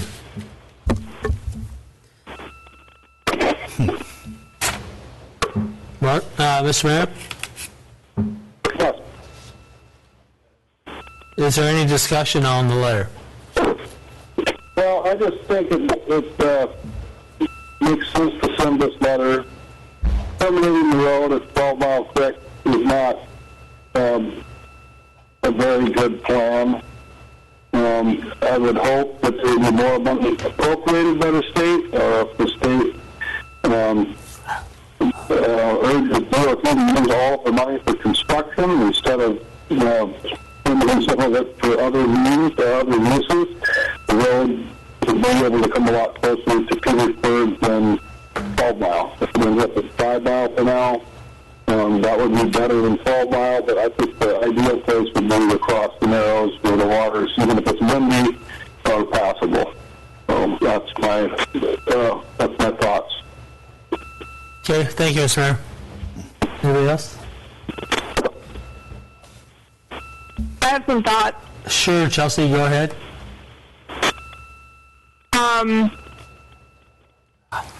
Considering the road is basically in progress, I'm curious, has there been a, logistics-wise, have they done this feasibility, this study, this plan, everything? If they are, in fact, moving forward on building this road this summer, are those things that have been done? And were they part of the meeting, the last public meeting that happened on this project, which was 6 years ago?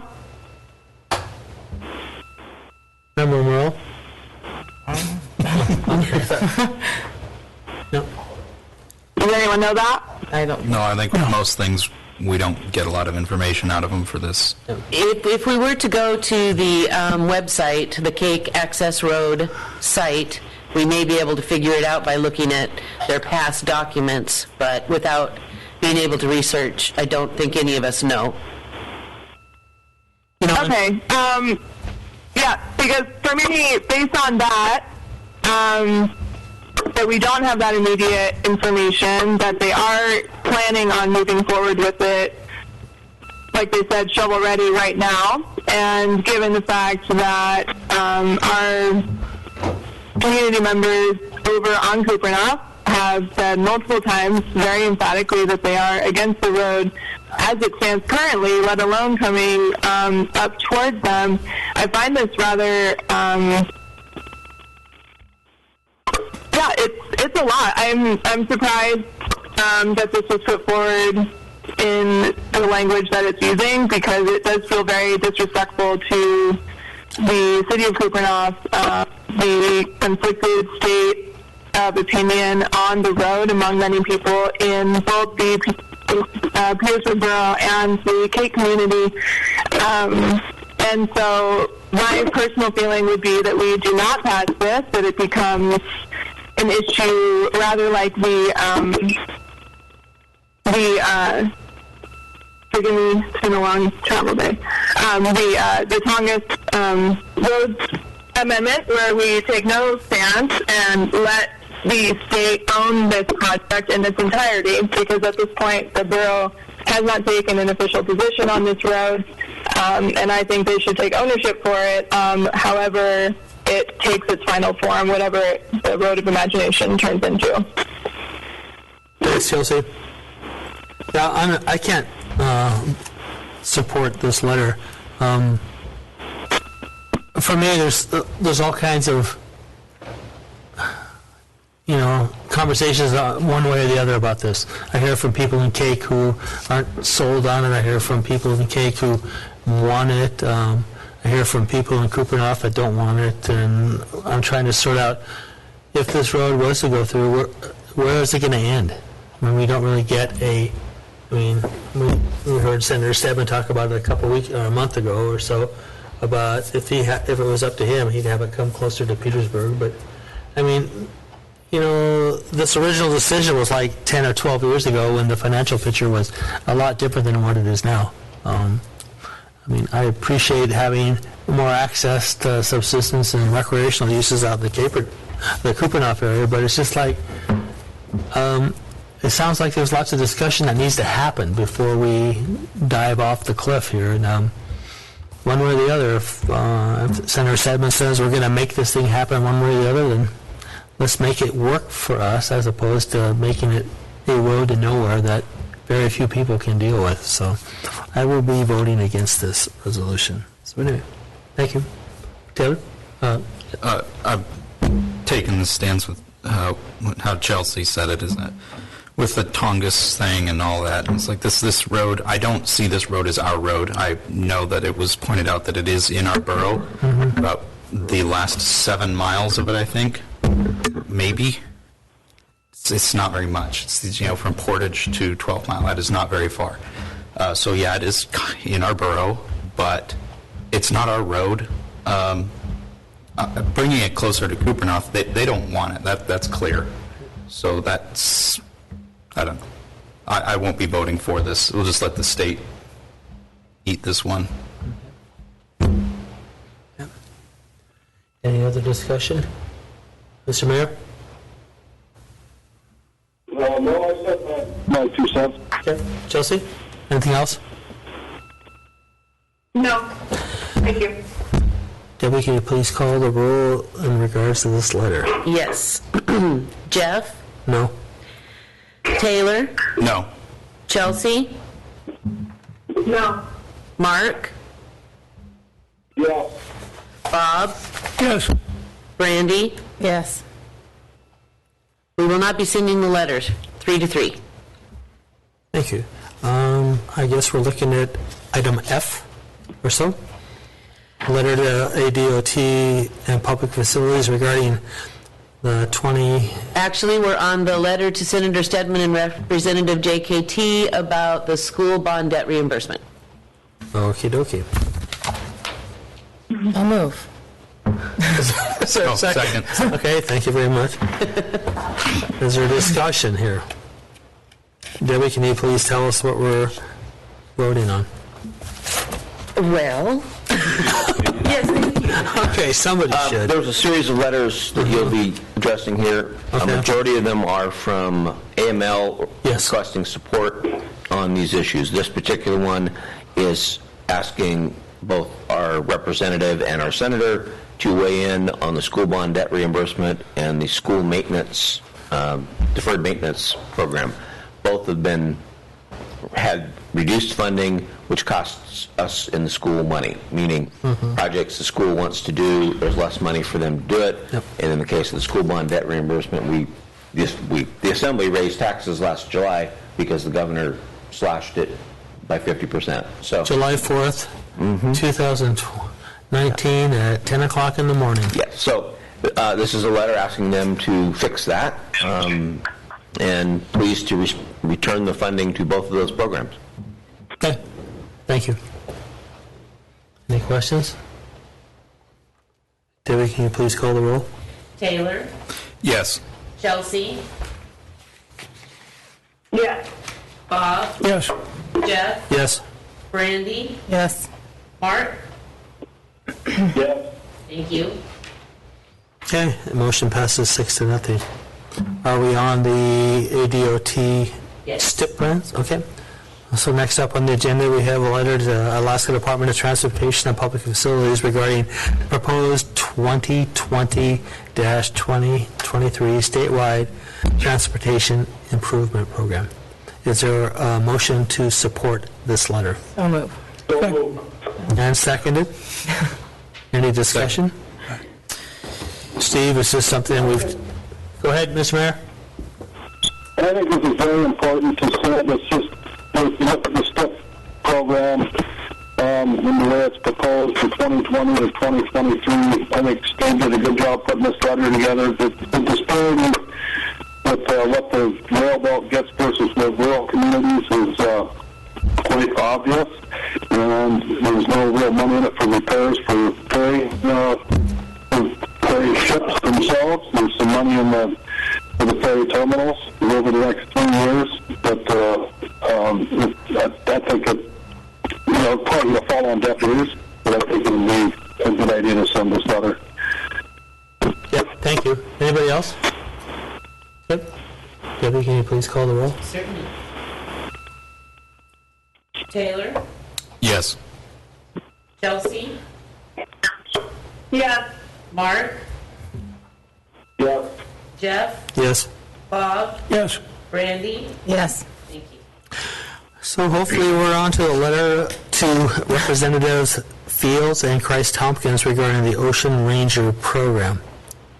Is there a motion? move. Thank you. Second. Thank you. And what are we talking about here, Debbie or Steve? This is fine. Again, this is there's a bill to replace the Ocean Rangers with some DEC employees. This letter basically says we would prefer to keep the Ocean Ranger program until the state develops something that can replace it in a better manner. This also addresses a concern that we've heard from folks and the mayor has brought up, which is asking them to do water sampling testing, and making sure that we know what's going into our waters. The reason it's to the two of JKT and Representative Fields, they are the two co-chairs of the House State Affairs Committee who will be dealing with this issue in the House. Okay. Thank you very much. Member Lynn? Yeah, that bill also talks specifically to going to electronic testing. And by doing some telephone calls on it, I don't think the science is well enough along to go to testing electronically on a ship, because what they're saying is every one of the tour ships is individual in itself. All of them have different systems, so there's not one size fits all. So you don't want to throw out the current program we got till you get something more effective in place, and that's essentially what we're asking for here. And I agree with the mayor on the water testing too, as part of that. Yep. Thank you, Bob. Anybody else? We have Mr. Mayor, anything? Okay. Okay, Debbie, can you please call the roll? Yes. Randy? Yes. Mark? Yes. Bob? Yes. Jeff? Yes. Taylor? Yes. Chelsea? Yes. Thank you. Passes 6-0. I guess the next thing we're talking about is a letter to Senator Stedman regarding Senate Bill 183 regarding abandoned vehicles. Is there a motion to approve this letter? So moved. Second. Yeah. And is this abandoned vehicles like on the edge of the highway, or is this out on the seaways? This is abandoned vehicles wherever they may be found. So one of the challenges with the Alaska's current statutes on this issue are that there's a very, very long delay built into, let's say, I take an abandoned car and take it over to your house, member Mucci, and dump it on your front yard. That'd be great. That'd be great. About 6 months is the process time unless you pay to have somebody come tow it off. So this is trying to rectify that. Okay. There's not a time put in there to what it should be shrunk to, but it is a conversation that AML has been asked to pursue by many members. We jumped in as well, saying, hey, let's tighten this up a little bit. I mean, it doesn't have to be 5 days, but 6 months is a little long for allowing these vehicles to sit there and attract nuisance. So. Yeah. Okay. Thank you. Taylor? Would this also apply to vehicles that were more or less like abandoned on the side of the road type thing as well? Yeah, okay. Yes, sir. I'm saying it would be any abandoned vehicle, not just on someone's property, but along the road, in a park, wherever they may occur. Does it make the process more complicated, or would it be easier? What should we do the bill? It would make it easier. There's some notification processes that have to happen that, we'd have to be pretty good at it. I mean, you have to keep track of what you're doing. You also have to look up, potential owners. Most of what we already do on abandoned vehicles. But if you're going to do it faster, you also have to go through the process of, making sure you're notifying the owner and stuff, and have to do that. So it's not more difficult. It's just we have to do it correctly if we would follow this. Thank you. Yeah. Any other questions? Debbie, can you please call the roll? Yes. Jeff? Yes. Bob? Yes. Randy? Yes. Chelsea? Yes. Taylor? Yes. Mark? Yes. Thank you. Thank you, Debbie. I guess next up we have a letter to Senator Stedman and Representative Christ Hopkins regarding community assistance. And there's a letter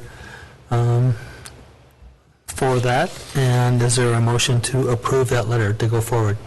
So moved. Second. Thank you. And then can we have a little explanation? I mean, I think all these letters are kind of from AML, looking for support from the local communities. And That's true. If there's anything else to add to this, Steve? Well, I think it's right in the middle of the letter is the real key issue. Mm-hmm. Since to our FY18 budget, community system's gone down by just over $78,000 for Petersburg. So that is no longer funded. They're allowing the balance of that fund to slowly diminish. So we're losing another third of it this year. We'll lose another third next year, and then the following year will be the last third, and the program will cease to exist. So if it's not refunded, recapitalized by the legislature and signed by the governor, that program will be gone, and not just us, but many, many communities that rely on it will be in trouble. Okay. Any discussion? Mr. Mayor? Chelsea? Well, no, I don't get to agree for this request, but I think we're going to find ourselves in a situation where the state doesn't have much money with the state of affairs with the price of oil and the stock market being what it is, but that doesn't really have. Yeah. Yep. So, Debbie, can you please call the roll? Yes. Mark? Yes. Chelsea? Yes. Taylor? Yes. Randy? Yes. Bob? Yes. Jeff? Yes. Thank you. So I'm thinking that we're looking at the letter to Department of Agriculture Inspector General Fong, or Fong regarding the Tonka and Big Thorn Integrated Resource Timber contracts. So is there a motion to approve a letter to these folks? So moved. Second. Okay. Any discussion?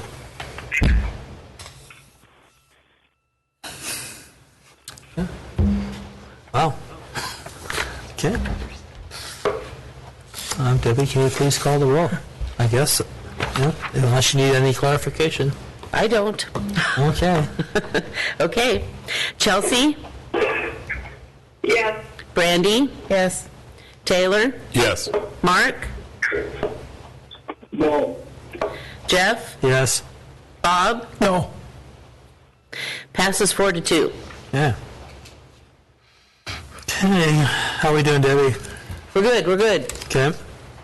And so, under communications, we have 17A, a letter from the Public Safety Commissioner, Price, regarding the Cake Access Road Project. So do we need to read that? Or No. It's just in the agenda? Okay. Yeah.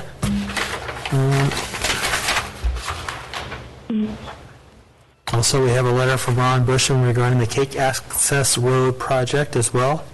And we have a letter from Teresa Surley regarding the Cake Access Road Project as well. Mr. Chair? You betcha, Mr. Mayor.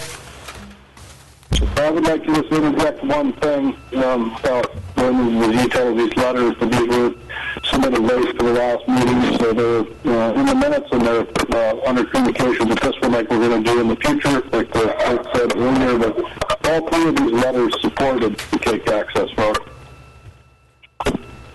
Okay, thank you, Mr. Mayor.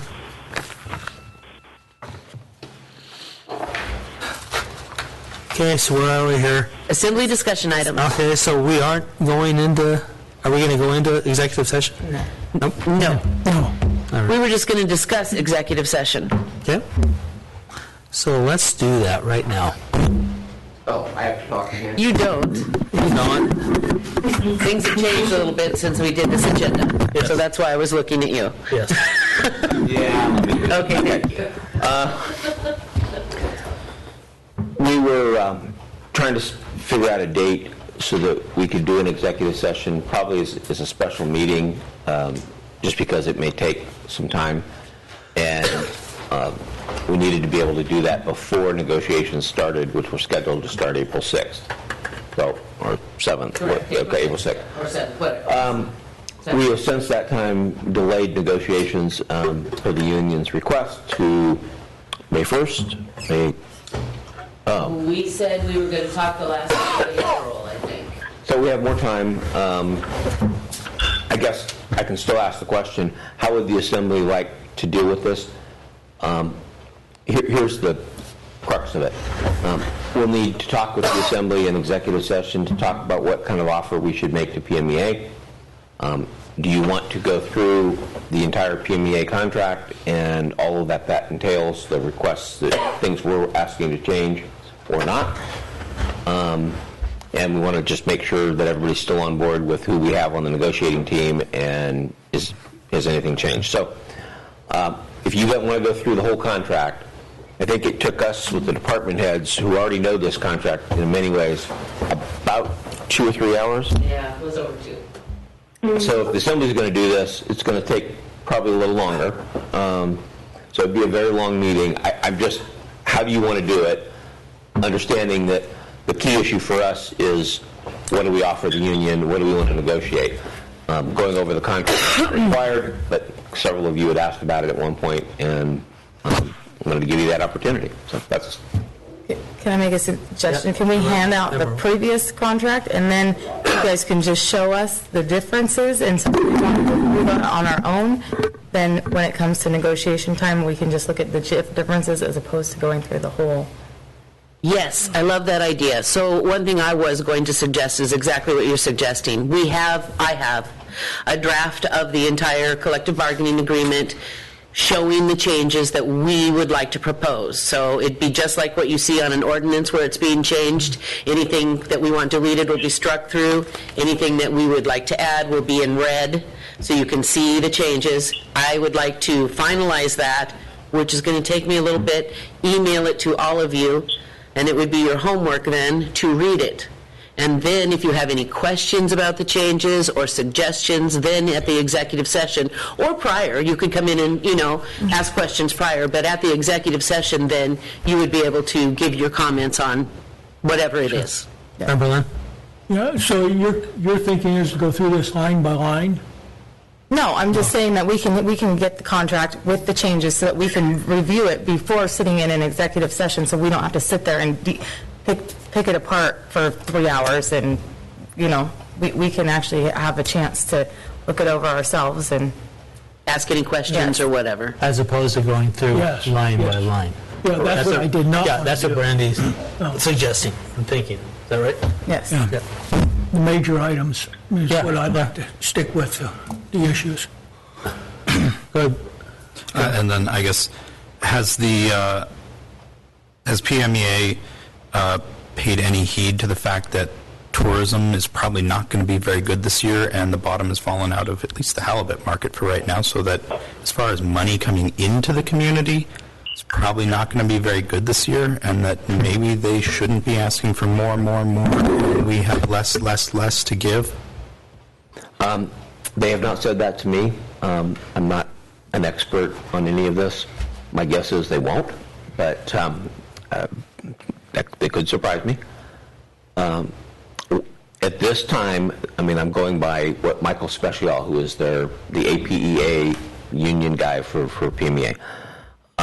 He feels the employees have been shortchanged for the last few contracts and is expecting us to prove something more than they've previously got. Now, what does that more mean? We haven't got there yet. That'll be part of negotiations. Okay. So just a question. Yeah, go ahead, Mr. Mayor. I have a question for the clerk, and I'd have the best clarification on this. If you give us the proposal for this negotiation, that's definitely going to be confidential information for the assembly members to keep to themselves, correct? Yes, most definitely, yes. Okay, just wanted to clarify that. So. Thank you. All right, thanks. So just a question to the manager. So can you provide us at some time some of the issues that you would like to see addressed during this negotiations? You don't have to tell me right now. This is something that we can talk about during the executive session, but I'm just trying to sort out if everything is working correctly or if there are some things that the borough would like to see addressed. I can kind of answer. You'll be amazed at how many changes we'd like to see. Sure. This goes on at every negotiation. By the way, the union's going to do the same thing. Sure. And, we're not going to get everything we want, and they're not going to get everything they want, and somewhere in the middle we hope to land. So when you see the contract, you'll see a lot of that. You'll see all of the things that we're asking to change. What we can do is try to give you, give the assembly, maybe top 2 or 3 things that we're really, we don't want to walk away from the table without getting. Sure. Clearly the thing that usually gets everybody's attention, and rightfully so, is the economic side of it. In other words, what people are going to get in their paychecks, and so that's what the employees often focus on. That's what, assemblies often focus on. That's what the community focuses on. We're a little different. We have to deal with the nuts and bolts of this. So sometimes the issues for us are, how we record something, or, how do we call something overtime versus regular pay. Things that, wording that will make probably very little sense to the assembly, but makes a whole lot of importance to us. We'll try to call those out for you, but we will encourage you to read the contract and ask us questions, because that's what you're going to see. A whole bunch of things where we're saying we want this out, we want this added, and we're not going into detail explaining why those things are. That would be where we'd want you to ask questions. Sure. Member Lynn? Wouldn't what you're asking for be better handled in an executive session, those key points and things? Yeah. Oh, yeah.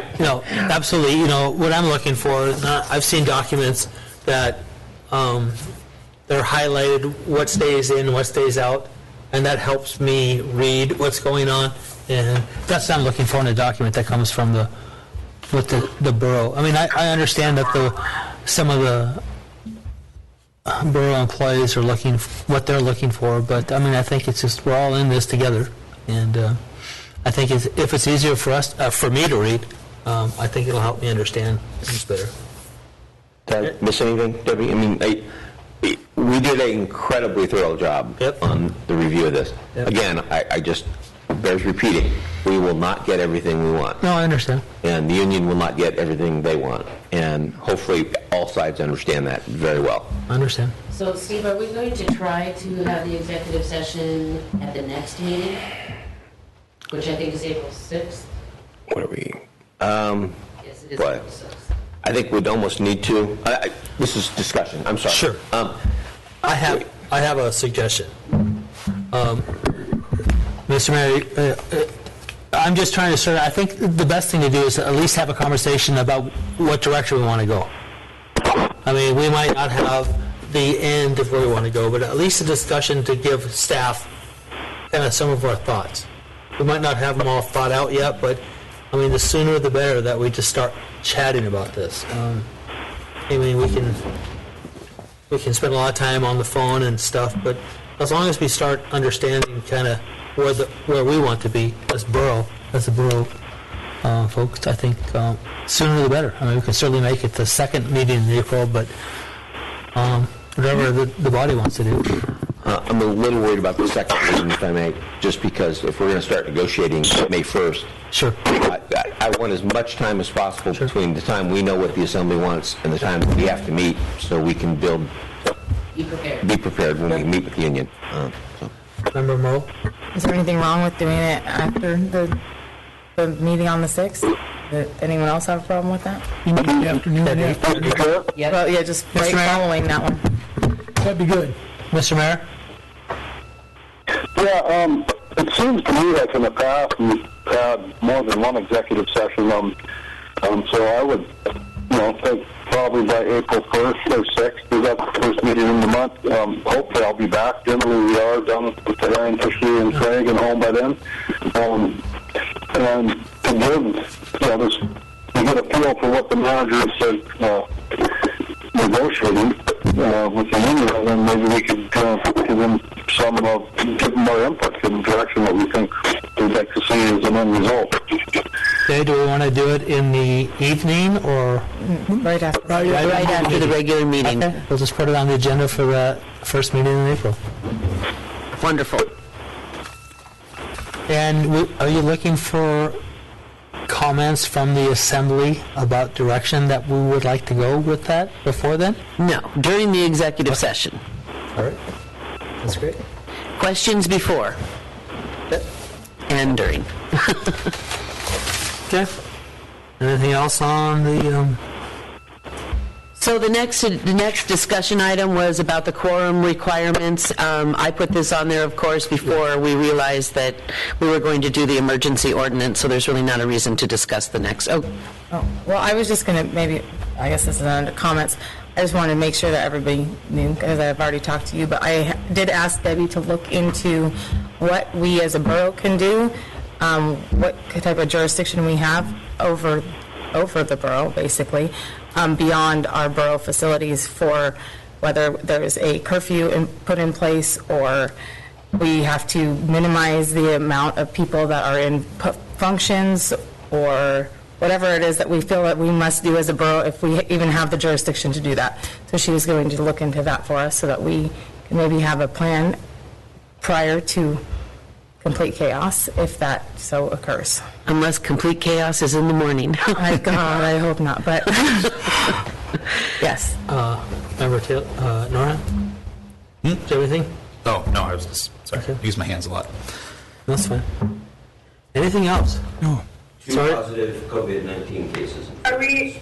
Okay, hold on. Just 1 second. Say that one more time. 2 positive cases of COVID-19 in Fairbanks. In Fairbanks. Okay. We're up to 3. Okay, so are we? I'm confused about where we are on the agenda. Are we in the comments, or are we referring to the? I understand the topic, but just where are we at? Because I had a comment to close out about COVID-19, should that happen now, or should we? Sure. Get to that? We are in assembly discussion. We are in the assembly discussion items, I'm guessing. Under assembly member comments, yes. Yeah. Oh, okay. Yeah, I just wanted to highlight that Representative Christ Hopkins has been in Juneau helping raise the issue of response. They're trying to, because right now if they want to talk about something or do something, it has to be, it's a 5-day, or 5-day required pre-posting time. So there will be a information session at the legislature tomorrow, and the House Coalition is looking into quite a few systemic issues right now regarding it, including state employees being able to work at home, figuring out telework mandates, travel restrictions, that kind of thing. So I'm planning on checking in with Ellen down at the LIO to help me keep track of what that conversation is like and where that's happening. And I'm interested in how those will dovetail with exactly what Assemblymember Morrell was saying about what our role will be as a community, figuring out, like local curfews or, suggestions or what, and just the dynamicness of the situation is really important. And I'm also interested, I'm hoping to follow up more with employers and think about just as we see how things could change, because we also want all of this to be a lot of prep work, right, that we end up not needing. But if something really did kind of spiral, one thought that I had was for people that are in at-risk categories in workplaces that may not be in a position to offer them paid time off right now, what role could we do as a borough to help those employees make ends meet, and whether that's power, whether that, how can we financially support even in a temporary status for the next couple of months? If people are already in a tight situation, they're going to be compelled to go to work, even if it might place them in a high-risk situation, and that could only exacerbate an issue in town. And so I'm going to be watching what's happening in Juneau really closely and hoping that gives some support to our community at the hyper-local level as well as at the borough level. And then I'm hoping to also get some ideas from everyone about how we could do some hyper-local solutions to support each other staying at home. So, a lot can happen in 2 weeks, turns out. So, here we go. Less than that. A lot can happen in like 2 4 hours. days. No joke. Is there any other assembly member comments? I just wanted to thank city staff. Are we under the comments now? Yes, we are, Mr. Mayor. Go ahead. Yes, we are, Mr. Mayor. Go ahead. Yeah, okay. Can you hear me all right? Yes, we can. I'd just like to mention that, we've talked about this at the local emergency planning committee, that we have Sandy Dixon as the go-to person in the borough, and if there's any questions from people, they should contact her or our manager. And we're relying on the medical professionals in town, the health clinic and the medical center. And so I think that information is very good to keep an eye on, and CDC as well. But I have one other topic I'd like to make a comment on, and now we see that there's two confirmed cases in Fairbanks, and we talk about tourism a little bit. When is the borough, or are we going to discuss or take a position on the upcoming cruise ship traffic that we're supposed to have, that's going to be coming to Petersburg this summer? How are we planning on monitoring that? When major cruise industries have closed down, Canada won't allow any cruise ship in over 500 passengers. So I think it's something that I hope the local emergency planning committee is looking into and trying to come up with a solution for monitoring our visitors. And so I just wanted to interject that. Maybe can we work? And we have never mind. Thank you, Mr. Mayor. Anybody else? I mean, assuming that the borders aren't shut and we don't get any. No, I just want to, my recognition is I just wanted to thank the borough and Sandy and the hospital and the school just to kind of helping us sort through this stuff. This is stuff that we've never dealt with before.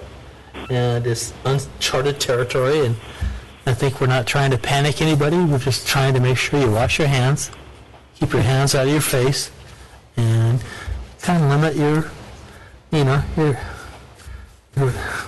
space between people. I mean, it's easy stuff, but we'll get there. I just wanted to echo that, like, it's gotten to the point, it's pretty past the face watching. It's crowd capacity, it's being in space, like, it's escalating rapidly. The change in behavior and the norms, just as I was traveling, was making it hyper visible. So wash your hands and don't touch your face, but also stay home if at all possible. Yep. It's really really important that we do that. And I was, like, a comment I saw somebody say was, I'm okay, like, I have a compromised immune system, but it's okay because my husband is going out shopping for me. And it's really, really easy for many people to be carriers and have zero symptoms.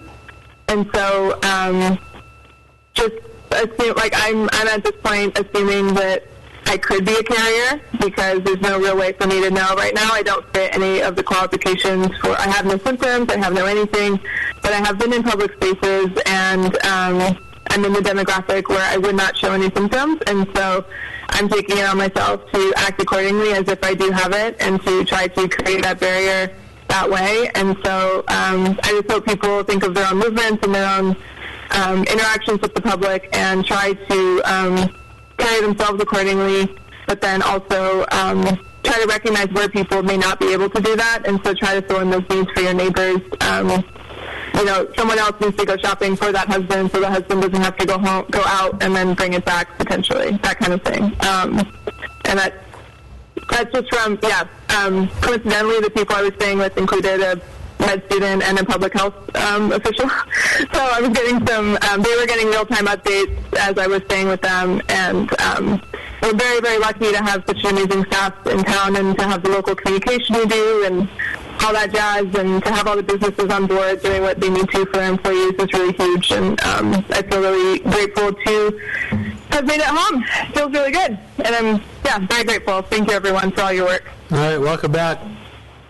Is there any other discussion? Yeah. Thank you, Mr. Mayor. Any other discussion items? The best part of the meeting is that next motion. So move. Okay. Moved and seconded. All those in favor say aye. Aye.